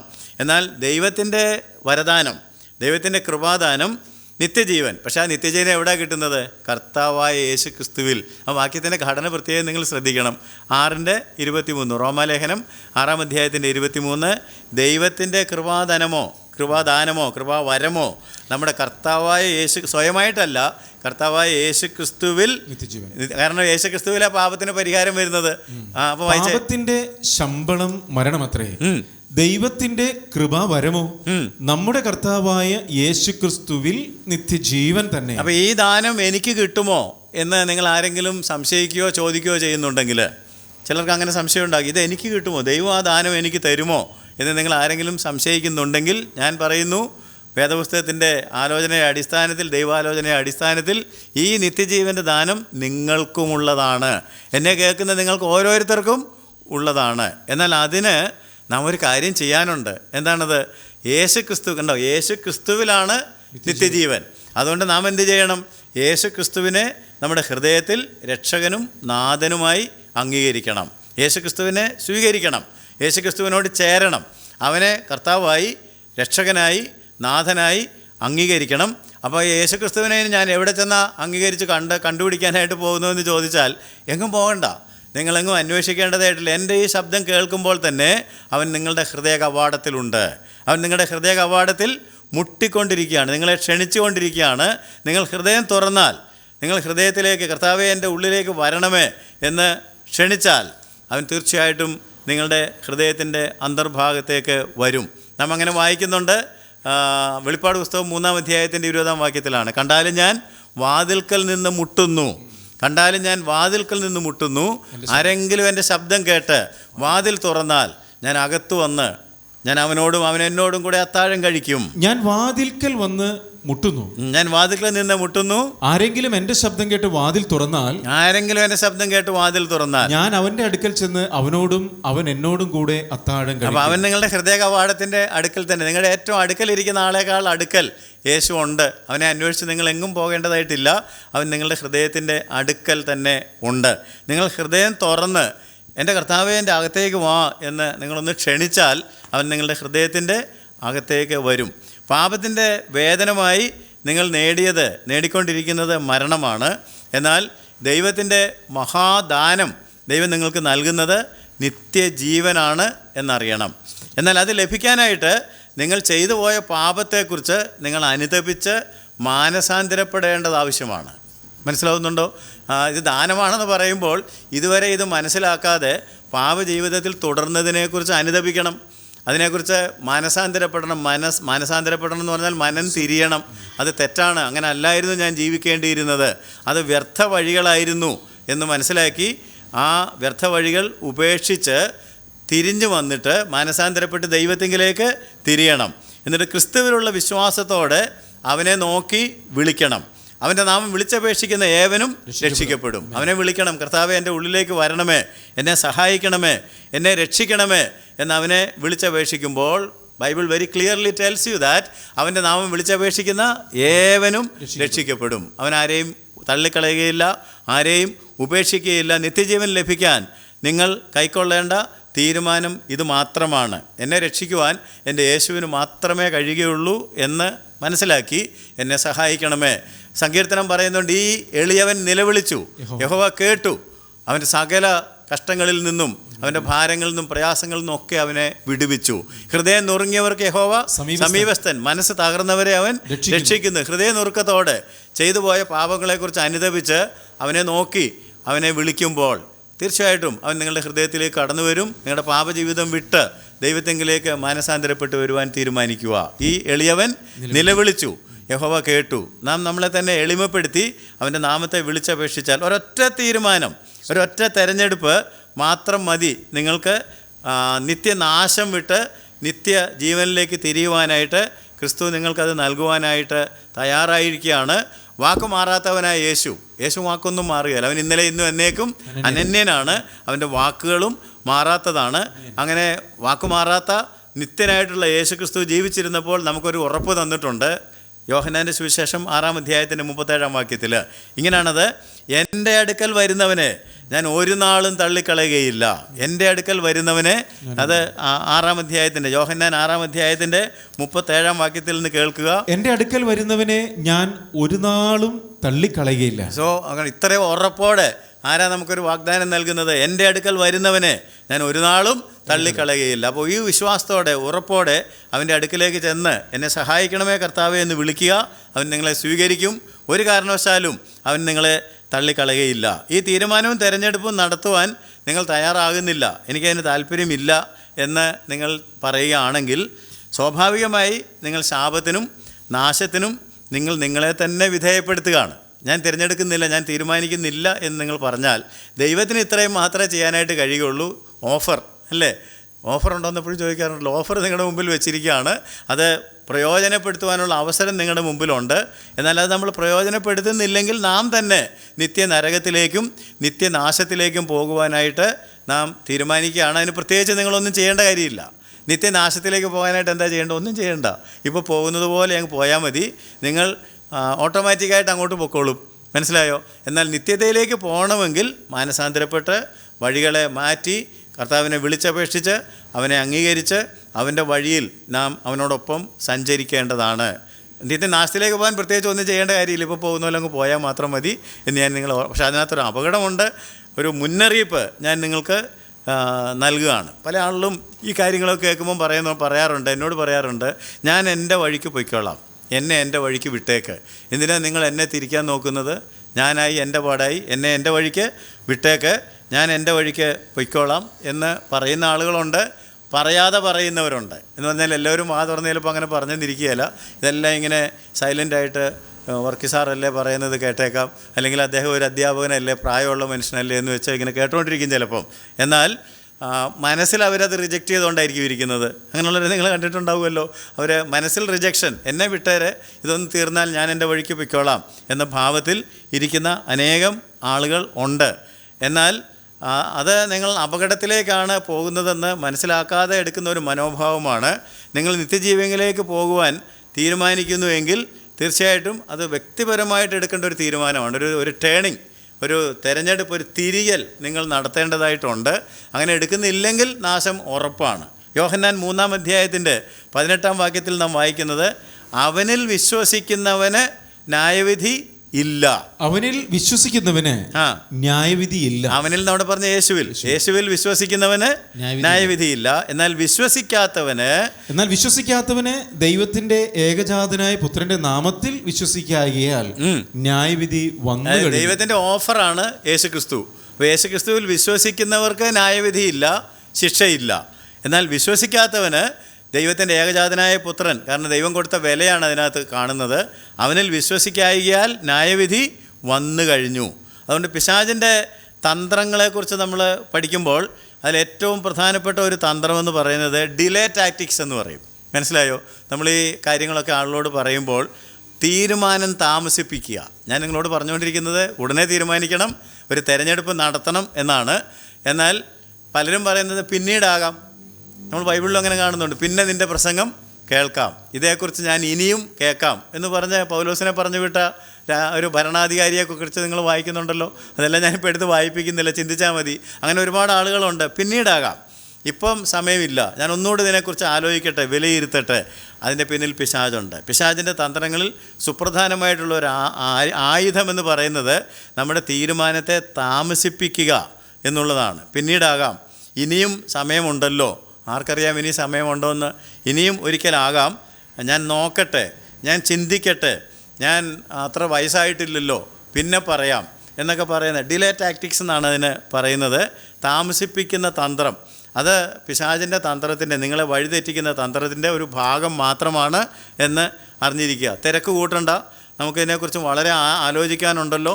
ഇപ്പം വേറെ ചിലർ പറയുന്നത് അത് ഇപ്പം ജീവിതമൊക്കെ ആസ്വദിക്കുക, ഈ പറയുന്ന ആൾ എൻ്റെ തലയിലോട്ടൊക്കെ നോക്കിയിട്ടായിരിക്കും, നരച്ച് വയസ്സാകാറായ ആളല്ലേ, നിങ്ങൾക്ക് അത്ര പ്രായമൊന്നും ആയിട്ടില്ല, അതുകൊണ്ട് ഇപ്പോൾ ജീവിതം ആസ്വദിക്ക്, നിങ്ങൾ തിരക്കൊന്നും കൂട്ടണ്ട, ആത്മീയതയൊക്കെ പിന്നീടാകാം, വയസ്സാകട്ടെ, മരിക്കാറാകുമ്പോൾ നമുക്ക് തീരുമാനം എടുക്കാം, പിന്നീടാകട്ടെ.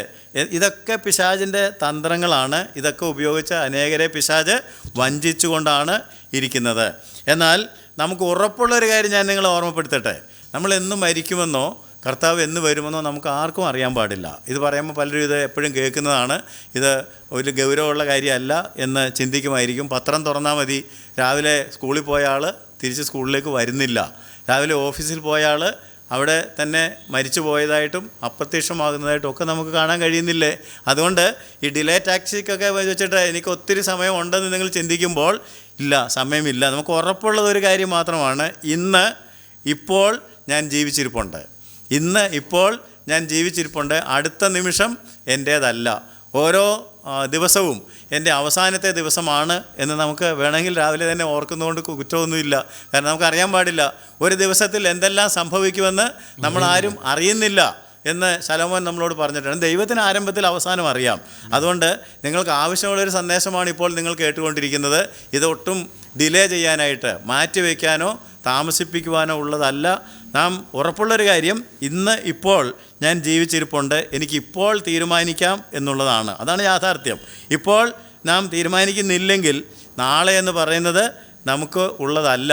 നാളെ ഒരു പക്ഷേ ജീവിതം നിശ്ചലമായി എന്ന് വരാം, എനിക്ക് തീരുമാനം എടുക്കാനായിട്ട് കഴിയാത്ത സാഹചര്യങ്ങളുണ്ടായി എന്ന് വരാം.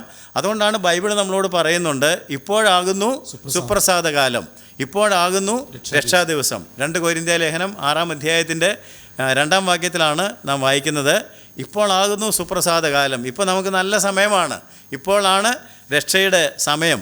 ഇപ്പോൾ ആ സമയം നമ്മൾ വേണ്ട തരത്തിൽ ഉപയോഗപ്പെടുത്തുന്നില്ലെങ്കിൽ പിന്നെ ഒരു അവസരം കൈവന്നില്ല എന്ന് വരാം. പ്രസാദകാലത്ത് ഞാൻ നിനക്ക് ഉത്തരമരുളി, രക്ഷാദിവസത്തിൽ ഞാൻ നിന്നെ സഹായിച്ചു എന്ന് അവൻ അരുളി ചെയ്യുന്നുവല്ലോ. ഇപ്പോഴാകുന്നു സുപ്രസാദകാലം, ഇപ്പോഴാകുന്നു രക്ഷാദിവസം. കണ്ടോ, ഇപ്പോഴാണ് സുപ്രസാദകാലം, ഇപ്പോഴാണ് രക്ഷാദിവസം. ഇങ്ങനെ ഒരു സമയം ഇനി കിട്ടി എന്ന് വരണമെന്നില്ല. അത് ദൈവത്തിൻ്റെ കയ്യിൽ മാത്രം ഇരിക്കുന്നു, ദൈവത്തിന് മാത്രം അറിവുള്ള കാലമാണ്. മാത്രമല്ല, നാം ജീവിക്കുന്ന ഈ കാലം എന്ന് പറയുന്നത് നിങ്ങളെല്ലാവരും സമ്മതിക്കും, ഇത് ദുഷ്കാലമാകയാൽ. ബൈബിൾ പറയുന്നുണ്ട്, ഇത് ദുഷ്കാലം ആകയാൽ. എഫേസ്യ ലേഖനത്തിലാണ് നാം വായിക്കുന്നത്, ഇത് ദുഷ്കാലമാകയാൽ സമയം തക്കത്തിൽ ഉപയോഗിച്ചു കൊള്ളുക, ബുദ്ധിഹീനരാകാതെ കർത്താവിൻ്റെ ഇഷ്ടം ഇന്നതെന്ന് ഗ്രഹിച്ചുകൊള്ളുവീൻ. എഫേസ്യ ലേഖനം 5:16 നാം അത് കാണുന്നത്. മനസ്സിലായോ? കാലം വളരെ മോശമാണ്. അതുകൊണ്ടാണ് നമ്മളെന്നും കൊല്ലും കൊലയും കൊള്ളിവെപ്പും കൊലപാതകവും ഒക്കെ കേട്ടുകൊണ്ടിരിക്കുകയാണ്, അല്ലേ? കാലം ഇത് ദുഷ്കാലമാകിയാൽ സമയം തക്കത്തിൽ ഉപയോഗിച്ചു കൊള്ളുക, ബുദ്ധിഹീനരാകാതെ കർത്താവിന്റെ ഇഷ്ടം ഇന്നതെന്ന് ഗ്രഹിച്ചുകൊള്ളുക. എന്താണ് ദൈവത്തിന്റെ ഇഷ്ടമാണ് ഞാൻ നിങ്ങളോട് പറഞ്ഞുകൊണ്ടിരിക്കുന്നത്. നിങ്ങൾ ദൈവത്തിനായി ഒരു തീരുമാനം എടുക്കണം, ദൈവത്തെ തെരഞ്ഞെടുക്കണം. ഞാനും എൻ്റെ കുടുംബവുമോ ഞങ്ങൾ യഹോവയെ സേവിക്കും. നിങ്ങൾ ആരെ സേവിക്കും എന്ന് നിങ്ങൾ തന്നെ തീരുമാനിക്കണം, നിങ്ങൾ തന്നെ തിരഞ്ഞെടുക്കണം, സമയം തക്കത്തിൽ ഉപയോഗിക്കണം. ഇത് ദുഷ്കാലമാണ്, അതുകൊണ്ട് കർത്താവിൻ്റെ ഇഷ്ടം ഇന്നതെന്ന് ഗ്രഹിച്ചു കൊള്ളണം. പിശാച് തീരുമാനം താമസിപ്പിക്കാനായിട്ട് ഉത്സാഹിക്കും കേട്ടോ.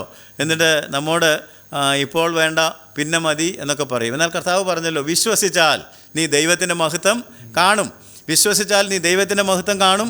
കർത്താവായ യേശുക്രിസ്തുവിൽ വിശ്വസിക്കുക, എന്നാൽ നീ നിൻ്റെ കുടുംബവും രക്ഷ പ്രാപിക്കും. ഇതാണ് കർത്താവ് നമ്മളോട് പറയുന്നത്. വിശ്വസിച്ച് ദൈവത്തിൻ്റെ, ചിലപ്പോൾ ചിലരൊക്കെ പറയും, ഇതൊന്നും എൻ്റെ പ്രശ്നമൊന്നും നിങ്ങൾ വിചാരിക്കുന്ന പോലെ അല്ല, ഇതൊന്നും മാറുകയല്ല, മാറ്റാൻ കഴിയും. വിശ്വസിച്ചാൽ നീ ദൈവത്തിൻ്റെ മഹത്വം കാണും. എന്താ വിശ്വസിക്കേണ്ടത്? കർത്താവായ യേശുക്രിസ്തുവിൽ വിശ്വസിക്കുക, എന്നാൽ നീ നിൻ്റെ കുടുംബവും രക്ഷ പ്രാപിക്കും. ഈ കാര്യമാണ് ഞാൻ അതിശക്തമായിട്ട് നിങ്ങളെ ഓർമ്മപ്പെടുത്തുന്നത്. എന്നാൽ ആത്മീയ കാര്യങ്ങളോടുള്ള ബന്ധത്തിൽ വിശ്വസിക്കുക എന്ന് പറയുന്നത് വിഷമമാണെന്ന് ചിലർ കരുതുന്നവരുണ്ട്. ചിലർ പറയാറുണ്ട്, എനിക്കിതൊന്നും അങ്ങോട്ട് വിശ്വസിക്കാനായിട്ട് തോന്നുന്നില്ല, വിശ്വസിക്കാനായിട്ട് പറ്റുന്നില്ല. എന്നാൽ ഞാൻ നിങ്ങളെ ഓർമ്മപ്പെടുത്തട്ടെ, നമ്മുടെ അനുദിന ജീവിതത്തിൽ നാം എത്ര സ്വാഭാവികമായിട്ടാണ് വിശ്വാസം ഉപയോഗിക്കുന്നതെന്ന് ചിന്തിക്കുക. നാം ഒരു പാലം കടക്കുമ്പോൾ നാം വിശ്വസിച്ചുകൊണ്ടാണ് അത് ചെയ്യുന്നത്. നാം ഒരു വാഹനത്തിൽ കയറുമ്പോൾ വിശ്വസിച്ചുകൊണ്ടാണ് ആ വാഹനത്തിൽ കയറുന്നത്. ഒരു വാഹനം സ്റ്റാർട്ട് ചെയ്യുമ്പോൾ, അല്ലേ, നിങ്ങൾ അത് സ്റ്റാർട്ടാകുമെന്നുള്ള ഉത്തമ വിശ്വാസത്തിലാണ് അത് ചെയ്യുന്നത്. ഒരു കസേരയിൽ ഇരിക്കുമ്പോൾ നിങ്ങളെ ആ കസേര ഹോൾഡ് ചെയ്യും എന്ന് നിങ്ങൾ വിശ്വസിക്കുകയാണ്. രാവിലെ എഴുന്നേറ്റ് ഗ്യാസ് കത്തിക്കുമ്പോൾ ഒരു സംശയവുമില്ലാതാണ് നാം അത് ചെയ്യുന്നത്.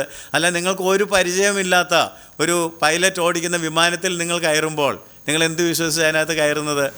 നിങ്ങൾക്ക് ഒരു പരിചയമില്ലാത്തൊരു ഡ്രൈവർ ഓടിക്കുന്ന ബസ്സിൽ നിങ്ങൾ കയറുമ്പോൾ നിങ്ങൾ ആ ഡ്രൈവറെയും കണ്ടിട്ടില്ലാത്ത പരിചയമില്ലാത്തൊരു ഡ്രൈവറെ ആ ബസ്സിനെ നിങ്ങൾ വിശ്വസിക്കുന്നു.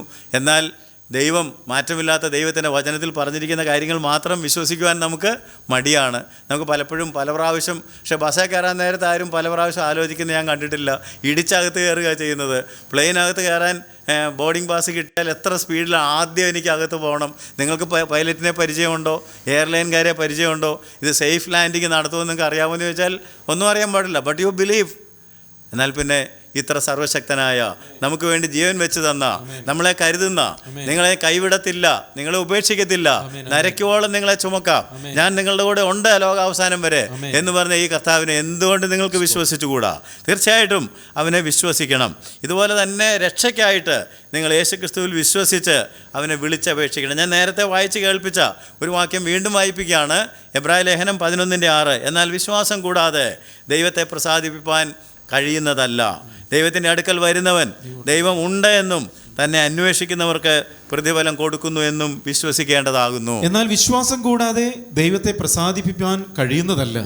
ദൈവത്തിന്റെ അടുക്കൽ വരുന്നവൻ ദൈവം ഉണ്ട് എന്നും തന്നെ അന്വേഷിക്കുന്നവർക്ക് പ്രതിഫലം കൊടുക്കുന്നു എന്നും വിശ്വസിക്കേണ്ടതല്ലയോ? അപ്പോൾ ഉടനെ നിങ്ങൾ ചോദിക്കും, എന്താണ് വിശ്വാസം? 1-ാം വാക്യത്തിലുണ്ട്, വിശ്വാസം എന്നതോ ആശിക്കുന്നതിന്റെ ഉറപ്പും കാണാത്ത കാര്യങ്ങളുടെ നിശ്ചയവുമാകുന്നു.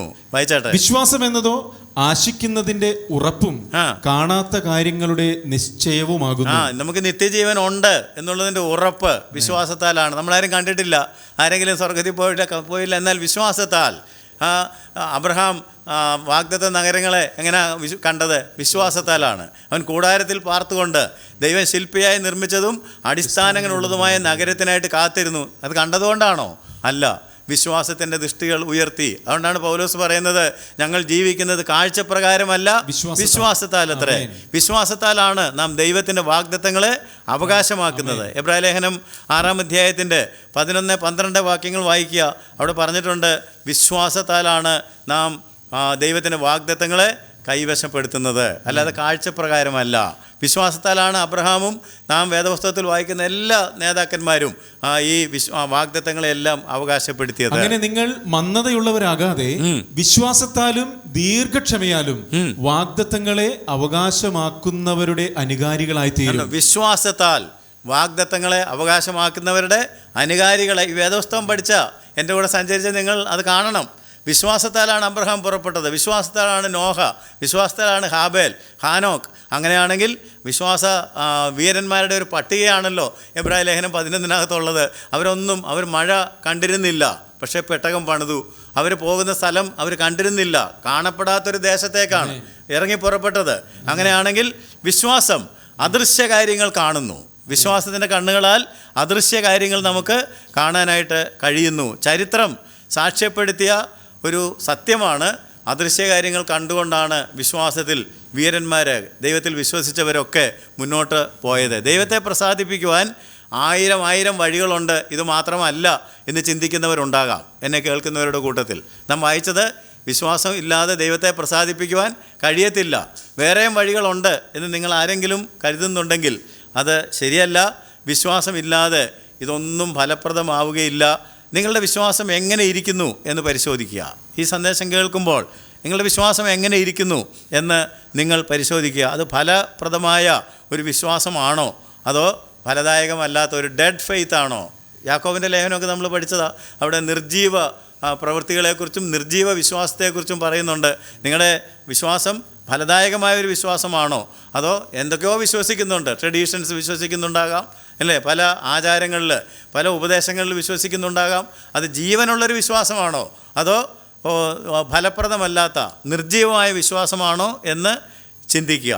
വിശ്വാസം ശരിയല്ല എന്ന് തോന്നുന്നെങ്കിൽ, ചിലരൊക്കെ സന്ദേശം കേൾക്കുന്നവരെന്നെ വിളിച്ചിട്ട് ഇങ്ങനല്ലേ വേണ്ടത് എന്നൊക്കെ ചോദിക്കാറുണ്ട്. അതിൻ്റെ അർത്ഥം അവരുടെ ഉള്ളിൽ വിശ്വാസം ഉണ്ടാകുന്നുണ്ടെന്നാണ്. അപ്പോൾ നിങ്ങൾ ഇപ്പോൾ നിൽക്കുന്നത് ശരിയല്ലാത്ത ഒരു സ്ഥലത്താണ്, ശരിയായ വിശ്വാസത്തിലല്ല എന്ന് നിങ്ങൾക്ക് തോന്നുന്നുണ്ടെങ്കിൽ എന്ത് ചെയ്യണം? ഇപ്പോൾ തന്നെ വിനയപൂർവ്വം അവിടുന്ന് പുറപ്പെടുക. അത് നമ്മൾ വായിച്ചല്ലോ, പഠിച്ചല്ലോ. വിട്ടുപോരുക. അശുദ്ധമായതൊന്നും തുടരുത്. വിനയപൂർവ്വം, ഞാൻ നിങ്ങളെ ഓർമ്മപ്പെടുത്തുകയാണ്, വിനയപൂർവ്വം നിങ്ങൾ നിൽക്കുന്ന സ്ഥലത്ത് നിന്ന് വിട്ടുപോരുക. നിങ്ങളെ തന്നെ കർത്താവായ യേശു ക്രിസ്തുവിനായി സമർപ്പിക്കുക. ആ കർത്താവിൻ്റെ കരങ്ങളിലേക്ക് നിങ്ങളെ സമർപ്പിക്കുകയാണെന്നുണ്ടെങ്കിൽ, ഞാൻ നിങ്ങളെ നേരത്തെ ഓർമ്മപ്പെടുത്തിയതുപോലെ, അവൻ നിങ്ങളുടെ ഹൃദയ കവാടത്തിൽ മുട്ടിക്കൊണ്ടിരിക്കുന്നുണ്ട്. വിശ്വാസത്തോടെ അവൻ എന്നെ വിട്ടുകളയുകയില്ല, അവനെ സഹായിക്കും എന്നുള്ള പ്രതീക്ഷയോടെ തന്നെ നിങ്ങളുടെ ഹൃദയ കവാടം അവനായിട്ട് തുറന്നു കൊടുക്കുക. അവൻ നിങ്ങളുടെ ഹൃദയത്തിനകത്തേക്ക് കടന്നു വരും. ഈ ലോകത്തിന് നൽകാൻ കഴിയാത്ത വലിയൊരു അനുഗ്രഹം നിങ്ങളുടേതാകും. ഈ ലോകത്തിനോ നിങ്ങളുടെ സമ്പത്തിനോ നിങ്ങളുടെ പ്രവൃത്തികൾക്കോ ഒന്നും നേടാൻ കഴിയാത്ത ഒരു വലിയ അനുഗ്രഹം, ഒരു വലിയ ധന്യത നിങ്ങൾക്ക് നിങ്ങളുടെ ജീവിതത്തിൽ അനുഭവിക്കുവാനായിട്ട് കഴിയും. നിത്യത മുഴുവൻ ക്രിസ്തുവിനോടൊപ്പം സ്വർഗത്തിൽ കഴിക്കുവാനുള്ള വലിയൊരു കൃപയും ശക്തിയും ദൈവം നിങ്ങളുടെ മേൽ പകരും. അതുകൊണ്ട് ദയവായിട്ട് എൻ്റെ ഈ ശബ്ദം കേൾക്കുമ്പോൾ നിങ്ങൾ യേശുവിൻ്റെ ശബ്ദം കേൾക്കുക. ഞാൻ നേരത്തെ വായിച്ചൊരു വാക്യം ഒന്നുകൂടെ ഓർമ്മപ്പെടുത്തട്ടെ. വെളിപ്പാട് 3-ാം അധ്യായത്തിൻ്റെ 20-ാം വാക്യം. യേശുവിൻ്റെ ശബ്ദം നിങ്ങൾ കേൾക്കുക. എൻ്റെ ശബ്ദം നിങ്ങളുടെ ഹൃദയത്തിൽ, നിങ്ങളുടെ കാതുകളിൽ അലയടിക്കുമ്പോൾ കർത്താവ് പറയുകയാണ്, ഞാൻ വാതിൽക്കൽ നിന്ന് മുട്ടുന്നു. ഞാൻ വാതിൽക്കൽ നിന്ന് മുട്ടുന്നു. ആരെങ്കിലും എൻ്റെ ശബ്ദം കേട്ട് വാതിൽ തുറന്നാൽ ഞാൻ അവൻ്റെ അടുക്കൽ ചെന്ന് അവനോടും അവൻ എന്നോടും കൂടെ അത്താഴം കഴിക്കും. നരകത്തിൽ നിത്യ യാതന അനുഭവിക്കേണ്ടി വരുമ്പോൾ സ്വർഗത്തിൽ നിത്യ സന്തോഷമാണ്. നരകത്തിൽ കിടന്നുകൊണ്ട് നമുക്ക് ലാസറിൻ്റെ ധനവാൻ്റെ കാര്യത്തിൽ അറിയാം. നരകത്തിൽ നിത്യ യാതന അനുഭവിക്കുമ്പോൾ അവിടെ കിടന്ന് സ്വർഗത്തിലുള്ള നിത്യ സന്തോഷം കണ്ടിട്ട് എന്നെയും കൂടി രക്ഷിക്കണേ, എനിക്കൊരു തുള്ളി വെള്ളം തരണമേ എന്ന് ആവശ്യപ്പെട്ടാൽ ഇല്ല, അങ്ങോട്ട് നമുക്ക് കടന്നു പോകാൻ ഒക്കുകയില്ല. ഞങ്ങൾക്ക് നിങ്ങൾക്ക് നടുവേ ഒരു വലിയ പിളർപ്പുണ്ട്. ഇവിടുന്ന് അങ്ങോട്ട് വരാനും അവിടുന്ന് ഇങ്ങോട്ട് വരാനും കഴിയുകയില്ല. ഈ കാര്യങ്ങളൊക്കെ നമ്മൾ പഠിച്ചതാണെന്നുള്ള കാര്യം ഓർക്കുക. മരണം വഴി ഈ ലോകത്തോട് നാം എന്നേക്കുമായി യാത്ര പറയുമ്പോൾ നിങ്ങളുടെ ലക്ഷ്യം എങ്ങോട്ട് പോകാനാണ്, നിങ്ങൾ നിത്യത എവിടെ ചെലവഴിക്കാനാണ് ആഗ്രഹിക്കുന്നത് എന്ന് ചിന്തിക്കുക. മരണം ഒരു ദിവസം വരും. അന്ന് മരണം കൊണ്ട് ഈ ലോകത്തോട് നിങ്ങൾ വേർപെടേണ്ടതായിട്ട് വരും. അങ്ങനെ വേർപെട്ട് പോകുമ്പോൾ നിങ്ങളുടെ നിത്യത നിങ്ങൾ എവിടെയാണ് ചെലവഴിക്കുവാനായിട്ട് ആഗ്രഹിക്കുന്നതെന്ന് ഒരു നിമിഷം വീണ്ടും ചിന്തിക്കുവാൻ ഞാൻ നിങ്ങളെ പ്രേരിപ്പിക്കുകയാണ്. നിങ്ങളുടെ കർത്താവായ യേശു ക്രിസ്തുവിനെ സ്വന്തം രക്ഷകനും കർത്താവുമായി സ്വീകരിക്കുവാനായിട്ട് നിങ്ങൾ താല്പര്യപ്പെടുന്നുണ്ടോ? ഇതുവരെ അങ്ങനെ ചെയ്തിട്ടില്ലെങ്കിൽ ഇപ്പോൾ അങ്ങനെ ചെയ്യാൻ നിങ്ങൾ താല്പര്യപ്പെടുന്നുണ്ടോ? അതോ ഇതൊക്കെ കേട്ടിട്ടും ഇല്ല, ഞാൻ അവനെ ഉപേക്ഷിക്കുവാനായിട്ടാണ് തീരുമാനിക്കുന്നത് എന്നതാണോ നിങ്ങളുടെ തീരുമാനം? ഇത് തികച്ചും, ഞാൻ വീണ്ടും ഓർമ്മപ്പെടുത്തുകയാണ്, വ്യക്തിപരമായ ഒരു തീരുമാനമാണ്. തികച്ചും വ്യക്തിപരമായി ഓരോരുത്തരും തീരുമാനിക്കേണ്ടതാണ്, ഓരോരുത്തരും തിരഞ്ഞെടുക്കേണ്ടതാണ്. മറ്റാർക്കും നിങ്ങൾക്ക് വേണ്ടി ഇത് തീരുമാനിക്കുവാൻ കഴിയത്തില്ല, വേറൊരാൾക്ക്. അതുകൊണ്ടാണ് യോശുവ പറഞ്ഞത്, ഞാനും എൻ്റെ കുടുംബവും ഞങ്ങൾ ഒരുമിച്ചെടുത്തിരിക്കുന്ന ഒരു തീരുമാനമാണ്, ഞങ്ങൾ യഹോവയെ സേവിക്കും. നിങ്ങൾ ആരെ സേവിക്കുമെന്ന് നിങ്ങൾ തിരഞ്ഞെടുത്തു കൊള്ളണം. അപ്പോൾ നമ്മളങ്ങനെ ഒരു തീരുമാനമെടുത്തിട്ട് യേശുവിൻ്റെ കൂടെ ചേർന്ന് നിൽക്കുകയാണെങ്കിൽ, ഞാൻ നേരത്തെ വായിച്ച് കേൾപ്പിച്ച ഒരു വാക്യം വീണ്ടും നിങ്ങളുടെ ശ്രദ്ധയിൽ കൊണ്ടുവരുന്നു. യോഹന്നാൻ 6:37-47 2 പ്രാവശ്യമുണ്ട്. എൻ്റെ അടുക്കൽ വരുന്നവനെ ഞാൻ ഒരു നാളും തള്ളിക്കളകയില്ല. എൻ്റെ അടുക്കൽ വരുന്നവനെ ഞാൻ ഒരു നാളും തള്ളിക്കളയുകയില്ല. ആമേൻ, ആമേൻ. ഞാൻ നിങ്ങളോട് പറയുന്നു, വിശ്വസിക്കുന്നവന് നിത്യജീവൻ ഉണ്ട്. ഞാൻ നിങ്ങളോട് പറയുന്നു, വിശ്വസിക്കുന്നവന് നിത്യജീവൻ ഉണ്ട്. വീണ്ടും നമ്മൾ വായിച്ചിരുന്നു യോഹന്നാൻ 3:18 അവനിൽ വിശ്വസിക്കുന്നവന് ന്യായവിധിയില്ല. വിശ്വസിക്കാത്തവന്, ദൈവത്തിൻ്റെ ഏകജാതനായ പുത്രൻ്റെ നാമത്തിൽ വിശ്വസിക്കായികയാൽ ന്യായവിധി വന്നു കഴിഞ്ഞു. അവനിൽ വിശ്വസിക്കുന്നവന് ന്യായവിധിയില്ല, വിശ്വസിക്കാത്തവന് ദൈവത്തിൻ്റെ ഏകജാതനായ പുത്രൻ്റെ നാമത്തിൽ വിശ്വസിക്കായികയാൽ ന്യായവിധി വന്നു കഴിഞ്ഞു. നിങ്ങൾ യേശുവിൽ വിശ്വസിച്ച് അവനെ നിങ്ങളുടെ ഹൃദയത്തിലേക്ക് ഏറ്റുമ്പോൾ നിങ്ങൾ പുതുതായി ജനിക്കുകയും നിങ്ങളുടെ പേര് ജീവൻ്റെ പുസ്തകത്തിൽ രേഖപ്പെടുത്തുകയും ചെയ്യും. നാം വെളിപ്പാട് പുസ്തകം 20:15 കണ്ടതുപോലെ ജീവപുസ്തകത്തിൽ പേരെഴുതി കാണാത്ത ഏവനെയും തീപ്പൊയ്കയിൽ തള്ളിയിടും. ജീവപുസ്തകത്തിൽ പേരെഴുതി കാണാത്ത ഏവനെയും തീപ്പൊയ്കയിൽ തള്ളിയിടും. എങ്ങനെയാണ് ജീവന്റെ പുസ്തകത്തിൽ പേരെഴുതുന്നത്? നിങ്ങൾ പുതുതായി ജനിക്കുമ്പോൾ, നിങ്ങൾ ക്രിസ്തുവിനെ ഹൃദയത്തിൽ സ്വീകരിച്ച് മാനസാന്തരപ്പെട്ട് നിങ്ങളുടെ വഴികളെ വിട്ട് തിരിഞ്ഞ് കർത്താവിനെ കൈക്കൊള്ളുമ്പോൾ അവൻ നിങ്ങൾക്ക് പുതുജീവൻ ദാനമായിട്ട് നൽകും. നിങ്ങളുടെ പേര് ജീവന്റെ പുസ്തകത്തിൽ രേഖപ്പെടുത്തും. ജീവന്റെ പുസ്തകത്തിൽ പേരില്ലാത്ത ഏവനെയും തീപ്പൊയ്കയിൽ തള്ളിയിടും. ഇത് മാറ്റമില്ലാത്ത ദൈവത്തിൻ്റെ വചനമാണ്. നാം ജീവിതത്തിൽ കൈക്കൊള്ളേണ്ട ഏറ്റവും പ്രധാനപ്പെട്ട ഒരു തീരുമാനം ഇതാണ്. ദൈവം പാപത്തെ വെറുക്കുന്നു, ദൈവം പാപിയെ സ്നേഹിക്കുന്നു.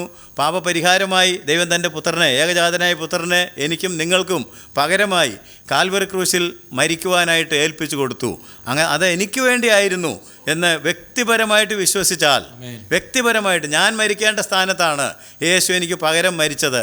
അവൻ പാപം ഒന്നും ചെയ്തിട്ടില്ല, അവൻ്റെ വായിൽ വഞ്ചന ഉണ്ടായിരുന്നില്ല, അവനൊരു ഭീഷണിയും പറഞ്ഞിരുന്നില്ല. എന്നാൽ ദൈവം നമ്മുടെ പാപങ്ങളെല്ലാം അവൻ്റെ മേൽ ചുമത്തി. നമ്മുടെ പാപങ്ങളെ ചുമന്നുകൊണ്ട് അതിന് പരിഹാരമായിട്ടാണ് യേശു കാൽവറി ക്രൂശിൽ മരിച്ചത്. അതുകൊണ്ട് കർത്താവേ, എന്നോട് ക്ഷമിക്കണം, എൻ്റെ പാപങ്ങളെ പുറത്തു തരണം, ഞാൻ നിനക്കായിട്ട് ജീവിക്കാം എന്ന് പറഞ്ഞ് നാം നമ്മെ തന്നെ അവൻ്റെ കരങ്ങളിൽ ഏൽപ്പിക്കുകയും അവനെ വിശ്വസിക്കുകയും ചെയ്യുമ്പോൾ സൗജന്യമായി ഒരു വിലയും കൊടുക്കാതെ അവൻ നമ്മുടെ പാപങ്ങൾ ക്ഷമിച്ചു തരികയും അതെല്ലാം അവൻ്റെ പുറകിൽ എറിഞ്ഞു കളയുകയും അതിൻ്റെ കണക്കെല്ലാം, പാപത്തിൻ്റെ കണക്കെല്ലാം അവൻ്റെ പുസ്തകത്തിൽ നിന്നും മായ്ച്ചു കളയുകയും നമ്മെ പുതുതായി അവൻ ജീവനിലേക്ക് പ്രവേശിപ്പിക്കുകയും ചെയ്യും. യോഹന്നാൻ 5:24 നാം വായിച്ചത് ഓർക്കുക.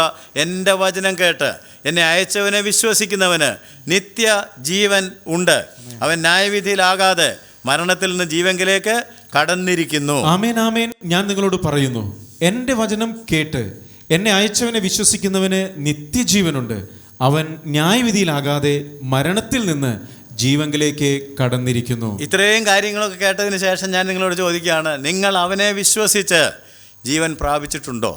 നിങ്ങൾ ആ ഹൃദയത്തെ ശോധന ചെയ്യുക. നിങ്ങൾ അവനെ വിശ്വസിച്ച് അവൻ്റെ നാമം വിളിച്ചപേക്ഷിച്ച് നിത്യജീവൻ പ്രാപിച്ചിട്ടുണ്ടോ? ഇപ്പോഴാണ് നിത്യജീവൻ പ്രാപിക്കേണ്ടത്. അത് നിത്യതയിലേക്ക് നീളുന്നുവെന്ന് മാത്രമേ ഉള്ളൂ. നിങ്ങൾ പുതുജീവൻ പ്രാപിച്ചിട്ടുണ്ടോ? നിങ്ങൾ രക്ഷയുടെ സന്തോഷത്തിൽ എത്തിയിട്ടുണ്ടോ? നിങ്ങൾ കർത്താവായ യേശു ക്രിസ്തുവിനെ നിങ്ങളുടെ ഹൃദയത്തിൽ സ്വീകരിച്ച് രക്ഷകനും നാഥനുമായിട്ട് അവനെ നിങ്ങളുടെ ഹൃദയത്തിൽ ഇരുത്തിയിട്ടുണ്ടോ? ഇല്ലെങ്കിൽ ഈ നിമിഷം പുതുജന്മം പ്രാപിച്ച് നിത്യജീവൻ്റെ ഉടമയാകുവാൻ കഴിയും എന്ന് നിങ്ങൾക്കറിയാമോ? ഞാനത് കഴിയും എന്ന് നിങ്ങളെ ഓർമ്മപ്പെടുത്തുകയാണ്. ഇപ്പോൾ തന്നെ മരണം വിട്ട് ജീവനിൽ കടക്കാൻ നിങ്ങൾക്ക് കഴിയും, നിങ്ങളുടെ ഒരു തീരുമാനത്താൽ, നിങ്ങളുടെ ഒരു തെരഞ്ഞെടുപ്പിനാൽ. നമ്മുടെ ഭൗതിക വസ്തുക്കളും നമ്മുടെ ഭൗതിക നേട്ടങ്ങളും, സമ്പത്തുകൾ, വീടുകൾ, വസ്തുവകകൾ, വാഹനങ്ങൾ എല്ലാം ഏതാനും വർഷം കഴിയുമ്പോൾ നാം മരിക്കുന്നതോടുകൂടെ നമ്മളെ വിട്ടുപോകും. അതൊന്നും പിന്നെ നമുക്ക് മരണത്തിനപ്പുറത്തേക്ക് കൊണ്ടുപോകാനായിട്ട് കഴിയുകയില്ല. എബ്രായ ലേഖനം 9-ാം 27-28 വാക്യങ്ങളിൽ നാം വായിക്കുന്നത്, ഒരിക്കൽ മരിക്കുകയും പിന്നെ ന്യായവിധിയും മനുഷ്യർക്ക് നിയമിച്ചിരിക്കയാൽ. മനസ്സിലായോ? ഒരിക്കൽ മരിക്കുകയും പിന്നെ ന്യായവിധിയും മനുഷ്യർക്ക് നിയമിച്ചിരിക്കുകയാൽ. ക്രിസ്തുവും അങ്ങനെ തന്നെ അനേകരുടെ പാപങ്ങളെ ചുമപ്പാൻ ഒരിക്കൽ അർപ്പിക്കപ്പെട്ടു. തനിക്കായി കാത്തു നിൽക്കുന്നവരുടെ രക്ഷയ്ക്കായി അവൻ പാപം കൂടാതെ രണ്ടാമത് പ്രത്യക്ഷനാകും. ഓർക്കണം കേട്ടോ, ഒരിക്കൽ മരിക്കുകയും പിന്നെ ന്യായവിധിയും. എന്നാൽ ക്രിസ്തു നമുക്ക് വേണ്ടി മരിച്ച് ഉയർത്തെഴുന്നേറ്റ് സ്വർഗത്തിൽ പോയിട്ട് നമ്മോട് വിശ്വസിക്കുവാൻ ആവശ്യപ്പെടുന്നു. അങ്ങനെ വിശ്വസിച്ച് പാപം കൂടാതെ നിർമ്മലമായൊരു ജീവിതം നയിക്കുന്നവരെ ചേർക്കുവാനായിട്ട്, അവനുവേണ്ടി കാത്തു നിൽക്കുന്നവരെ ചേർക്കുവാനായിട്ട് അവൻ പാപം കൂടാതെ ഇനിയും പ്രത്യക്ഷപ്പെടും. ഒന്നാമത്തെ പ്രത്യക്ഷതയെക്കുറിച്ചാണ് ഇതുവരെ ഞാൻ നിങ്ങളോട് സംസാരിച്ചു കൊണ്ടിരുന്നത്. വാക്യം ശ്രദ്ധിച്ചോ? ക്രിസ്തുവും അങ്ങനെ തന്നെ അനേകരുടെ പാപങ്ങളെ ചുമക്കുവാൻ ഒരിക്കൽ അർപ്പിക്കപ്പെട്ടു. അതിന് ഗുണഭോക്താക്കളായിട്ട് ഇനി അവനെ സ്വീകരിച്ച് അവനു വേണ്ടി ജീവിക്കുന്ന, തനിക്കായി കാത്തു നിൽക്കുന്നവരുടെ രക്ഷയ്ക്കായിട്ട് അവൻ പാപം കൂടാതെ രണ്ടാമത് പ്രത്യക്ഷനാകും. അതേക്കുറിച്ചാണ് നമ്മൾ വെളിപ്പാട് പുസ്തകത്തിൽ അവസാന ഭാഗത്തൊക്കെ പഠിച്ചുകൊണ്ടിരുന്നതെന്നുള്ള കാര്യങ്ങൾ ഓർക്കുക. ആ പ്രത്യക്ഷതയിൽ അവൻ്റെ കൂടെ നിത്യതയിലേക്ക് പോകുവാൻ നിങ്ങൾ ആഗ്രഹിക്കുന്നുണ്ടോ എന്നാണ് ഞാൻ നിങ്ങളോട് ചോദിക്കുന്നത്. അങ്ങനെ ആണെങ്കിൽ നിങ്ങൾ യേശുവിന് അനുകൂലമായിട്ടുള്ളൊരു തീരുമാനം എടുക്കേണ്ടതാണ്. വീണ്ടും ഞാൻ ഓർമ്മപ്പെടുത്തുന്നു, തീരുമാനവും തിരഞ്ഞെടുപ്പും നിങ്ങളുടേത് മാത്രമാണ്. ഇത് തികച്ചും വ്യക്തിപരമാണ്. നിങ്ങൾ മറ്റുള്ളവരോട് ആലോചിച്ചിട്ടോ അല്ലെങ്കിൽ നിങ്ങളുടെ സാഹചര്യങ്ങൾ നോക്കിയിട്ടോ ഒന്നും എടുക്കേണ്ട ഒരു തീരുമാനമല്ല. വ്യക്തിപരമായിട്ട് ദൈവത്തിൻ്റെ ആത്മാവ് നിങ്ങൾ ഹൃദയത്തോട് ഇടപെടുന്നുണ്ടെങ്കിൽ, ഈ ബൈബിൾ പഠിച്ചിട്ട് വെളിപ്പാട് പുസ്തകത്തിലെ സന്ദേശങ്ങളൊക്കെ കേട്ടിട്ട് വ്യക്തിപരമായിട്ട് ഇതെനിക്ക് വേണം, എനിക്ക് നിത്യതയിലേക്ക് പോകണം, എനിക്ക് പുതിയ യെരുശലേമിലേക്ക് പോകണം, അവൻ വരുമ്പോൾ അവൻ എന്നെ ചേർക്കും, അവനിൽ ഈ പ്രത്യാശയുള്ളവനൊക്കെ അവൻ നിർമ്മലനായിരിക്കുന്നത് പോലെ തങ്ങളെ തന്നെ നിർമ്മലീകരിക്കട്ടെ. അപ്പോൾ ആ തരത്തിലൊക്കെ ജീവിതം മുമ്പോട്ട് കൊണ്ടുപോകാനായിട്ട് നിങ്ങൾ തീരുമാനിക്കുന്നെങ്കിൽ, ഇതുവരെയും തീരുമാനം എടുത്തിട്ടില്ലെങ്കിൽ യേശുവിന് അനുകൂലമായിട്ട് തീരുമാനമെടുക്കുക. തീരുമാനം നിങ്ങളുടേത് മാത്രമാണ്. ഈ സന്ദേശം കേട്ടുകൊണ്ടിരിക്കുമ്പോൾ തന്നെ നിങ്ങൾക്ക് യേശുവിനെ അംഗീകരിച്ച് അവനെ വിളിച്ച് അപേക്ഷിച്ച് അവനെ ഹൃദയത്തിലേക്ക് പ്രവേശിപ്പിച്ച് നിങ്ങൾക്ക് രക്ഷ പ്രാപിച്ച് നിത്യതയിലേക്ക് മുന്നേറുവാനായിട്ട് കഴിയും. നിങ്ങൾ ആയിരിക്കുന്ന അവസ്ഥയിൽ തന്നെ നിങ്ങളെ ഉൾക്കൊള്ളുവാൻ ദൈവം സന്നദ്ധനാണ്. നിങ്ങൾ ഏതവസ്ഥയിലായിരുന്നാലും കുഴപ്പമില്ല. അപ്പോൾ ചിലർ അങ്ങനെ ചിന്തിക്കും, ഈ അവസ്ഥയിൽ എങ്ങനെയാണ് ദൈവത്തെ വിളിക്കുന്നത്, എനിക്ക് ഒരുപാട് കാര്യങ്ങൾ ക്രമീകരിക്കാനുണ്ട്. ഇല്ല, നിങ്ങൾ അവനെ ക്ഷണിക്കുക. അവൻ നിങ്ങളുടെ ഉള്ളിലേക്ക് വന്നു കഴിയുമ്പോൾ ക്രമീകരണങ്ങൾ, സക്കായിയുടെ കഥയൊക്കെ വായിച്ചു നോക്കുക വേദപുസ്തകത്തിൽ നിന്ന്. ഉള്ള അവസ്ഥയിലാണ് അവൻ യേശുവിനെ സ്വീകരിച്ചത്. എന്നാൽ അവനെ വീട്ടിലേക്ക് കൊണ്ടുവന്ന് കഴിഞ്ഞപ്പോൾ ക്രമീകരണങ്ങൾ പുറകെയാണ് വന്നത്. അതുകൊണ്ട് നിങ്ങളായിരിക്കുന്ന അവസ്ഥയിൽ തന്നെ നിങ്ങളെ ഉൾക്കൊള്ളുവാൻ ദൈവത്തിന് കഴിയും. ആ അവസ്ഥയിൽ നിങ്ങൾക്ക് പുതുജീവൻ തന്ന് ബാക്കി കാര്യങ്ങളൊക്കെ ക്രമേണ ക്രമീകരിക്കപ്പെട്ട് നിങ്ങളെ നിത്യതയിലേക്ക് ഒരുമിച്ച് കൊണ്ടുപോയി നിങ്ങളെ ഒരുക്കി അവിടെ എത്തിക്കുവാൻ യേശുവിന് കഴിയും. യേശുവിന് മാത്രമേ അത് കഴിയുകയുള്ളൂ എന്ന് ഞാൻ നിങ്ങളെ ഓർമ്മപ്പെടുത്തുകയാണ്. നാം രക്ഷിക്കപ്പെടുവാൻ ആകാശത്തിൻ്റെ കീഴിൽ മനുഷ്യരുടെ നൽകപ്പെട്ട വേറെ ഒരു നാമവും ഇല്ല. അതുകൊണ്ട് അവൻ്റെ നാമം വിളിച്ചപേക്ഷിച്ച് രക്ഷ പ്രാപിക്കാനായിട്ട് തീരുമാനിക്കുക. അവൻ നിങ്ങൾക്കായി കാത്തിരിക്കുന്നു. ഞാൻ ഈ സന്ദേശം നിങ്ങൾക്ക് നൽകുന്നത് വേദപുസ്തകം മുഴുവൻ പഠിച്ചിട്ട് എന്താണ് അതിൻ്റെ നെറ്റ് റിസൾട്ടായിട്ട് നാം സ്വീകരിക്കേണ്ടതെന്ന് ചോദിച്ചാൽ നിങ്ങൾ യേശുവിനെ സ്വീകരിക്കണം, യേശുവിനായിട്ട് തീരുമാനിക്കണം. നിങ്ങൾ നിത്യനാശം വിട്ട് നിത്യജീവനിലേക്ക് പോകണം. അതിന് നിങ്ങളുടെ ഹൃദയങ്ങളെ ദൈവത്തിൻ്റെ പരിശുദ്ധാത്മാവ് ഹേമിക്കട്ടെ. അവൻ വാതിൽക്കൽ നിന്ന് മുട്ടുന്നു. വാതിൽ തുറന്ന് അവന് വേണ്ടി അനുകൂലമായൊരു തീരുമാനം എടുക്കുവാൻ. അങ്ങനെ തീരുമാനിച്ച ഒരാളാണെങ്കിൽ നിങ്ങളുടെ പാപ വഴികളെല്ലാം ഉപേക്ഷിച്ചിട്ട് ഇതൊന്നുമല്ല, എനിക്ക് യേശുവിനെ പോലെ നിർമ്മലമായൊരു ജീവിതം നയിച്ച് അവൻ ഒരുക്കുന്ന വിശുദ്ധമായ സ്വർഗീയമായ തേജസ്സുള്ള ആ പട്ടണത്തിലേക്ക് എനിക്കും പോകണം, എനിക്ക് ആ നഷ്ടപ്പെട്ട തേജസ് വേണം, എനിക്ക് ആ വിശുദ്ധി വേണം, എനിക്ക് ആ സ്വർഗീയത വേണം എന്നാഗ്രഹിച്ച് നിങ്ങളെ തന്നെ അവൻ്റെ കരങ്ങളിൽ സമർപ്പിക്കുക. നമുക്ക് നമ്മളെ തന്നെ കർത്താവിൻ്റെ കരങ്ങളിൽ സമർപ്പിച്ച് ഒരു നിമിഷം പ്രാർത്ഥിക്കാം. കർത്താവേ, സ്വർഗ്ഗസ്ഥ പിതാവേ, ഈ ബൈബിൾ മുഴുവൻ കർത്താവെ സഞ്ചരിക്കുവാൻ നിങ്ങൾക്ക് തന്ന വലിയ ഭാഗ്യത്തിനായിട്ട് നന്ദിയോടെ സ്തോത്രം ചെയ്യുന്നു. വചനം എല്ലാം പഠിച്ചതിന് ശേഷം കർത്താവ് ഞങ്ങൾ ആരെ സേവിക്കും എന്ന് ഞങ്ങൾ ചിന്തിക്കുമ്പോൾ ഞാനും എൻ്റെ കുടുംബവുമോ ഞങ്ങൾ യഹോവയെ സേവിക്കുമെന്ന് യോശുവ പറഞ്ഞതുപോലെ ഉറച്ചൊരു തീരുമാനമെടുക്കുവാൻ ഈ ശബ്ദം കേൾക്കുന്ന എല്ലാവരെയും അവിടുന്ന് സഹായിക്കണമെന്ന് പ്രാർത്ഥിക്കുന്നു. കർത്താവ്, നദിക്കക്കരെ ഉണ്ടായിരുന്ന വിഗ്രഹങ്ങളെ സേവിക്കുവാനല്ല, നിർജ്ജീവ ദൈവങ്ങളുടെ പിന്നാലെ, ആൾ ദൈവങ്ങളുടെ പിന്നാലെ പോകുവാനല്ല, മാറ്റമില്ലാത്തവനായ മരിച്ചുയർത്ത സ്വർഗത്തിൽ എന്നേക്കും ജീവിക്കുന്നവനായിട്ടുള്ള കർത്താവായ യേശു ക്രിസ്തുവിന് ഞങ്ങളെ രക്ഷിക്കുവാൻ, ഞങ്ങളെ വിടുവിക്കുവാൻ കഴിയും എന്ന് ഞങ്ങൾ അറിയുന്നു. അവൻ്റെ അടുക്കൽ വരുന്ന കർത്താവ്, എൻ്റെ അടുക്കൽ വരുന്നവനെ ഞാൻ ഒരു നാളും ഉപേക്ഷിക്കുകയില്ല എന്ന് അവിടുന്ന് പറഞ്ഞിട്ടുണ്ടല്ലോ. ആ ബലമുള്ള കരങ്ങളിലേക്ക് ഞങ്ങളെ തന്നെ സമർപ്പിക്കുന്നു. ഞങ്ങളുടെ ഹൃദയത്തിലേക്ക് കടന്നു വന്ന് പാപങ്ങളെ പരിഹരിച്ച് തേജസ് മടക്കി തന്ന് ഞങ്ങളെ നിത്യതയിലേക്ക് കൈപിടിച്ച് നടത്തുവാൻ നിനക്ക് മാത്രമേ കഴിയുകയുള്ളൂ എന്ന് ഞങ്ങൾ കർത്താവെ വിശ്വസിക്കുന്നു. സഹായിച്ചാട്ടെ. തീരുമാനിക്കുന്ന ഓരോ പ്രിയപ്പെട്ടവരുടെയും ഹൃദയത്തിൽ കർത്താവെ അവിടുന്ന് പ്രവർത്തിക്കുകയും അവരുടെ പേര് ജീവൻ്റെ പുസ്തകത്തിൽ രേഖപ്പെടുത്തുകയും നിൻ്റെ കൂടെ നിത്യതയിൽ കർത്താവെ കാണപ്പെടുവാൻ തക്കവണ്ണം അവിടുന്ന് കൃപ കൊടുക്കുകയും ചെയ്യണമെന്ന് പ്രാർത്ഥിക്കുന്നു. തിരുനാമത്തെ മഹത്വപ്പെടുത്തിയാട്ടെ. യേശു ക്രിസ്തുവിൻ്റെ നാമത്തിൽ ഞങ്ങളുടെ പ്രാർത്ഥനകളെ കേൾക്കണമേ. ആമേൻ.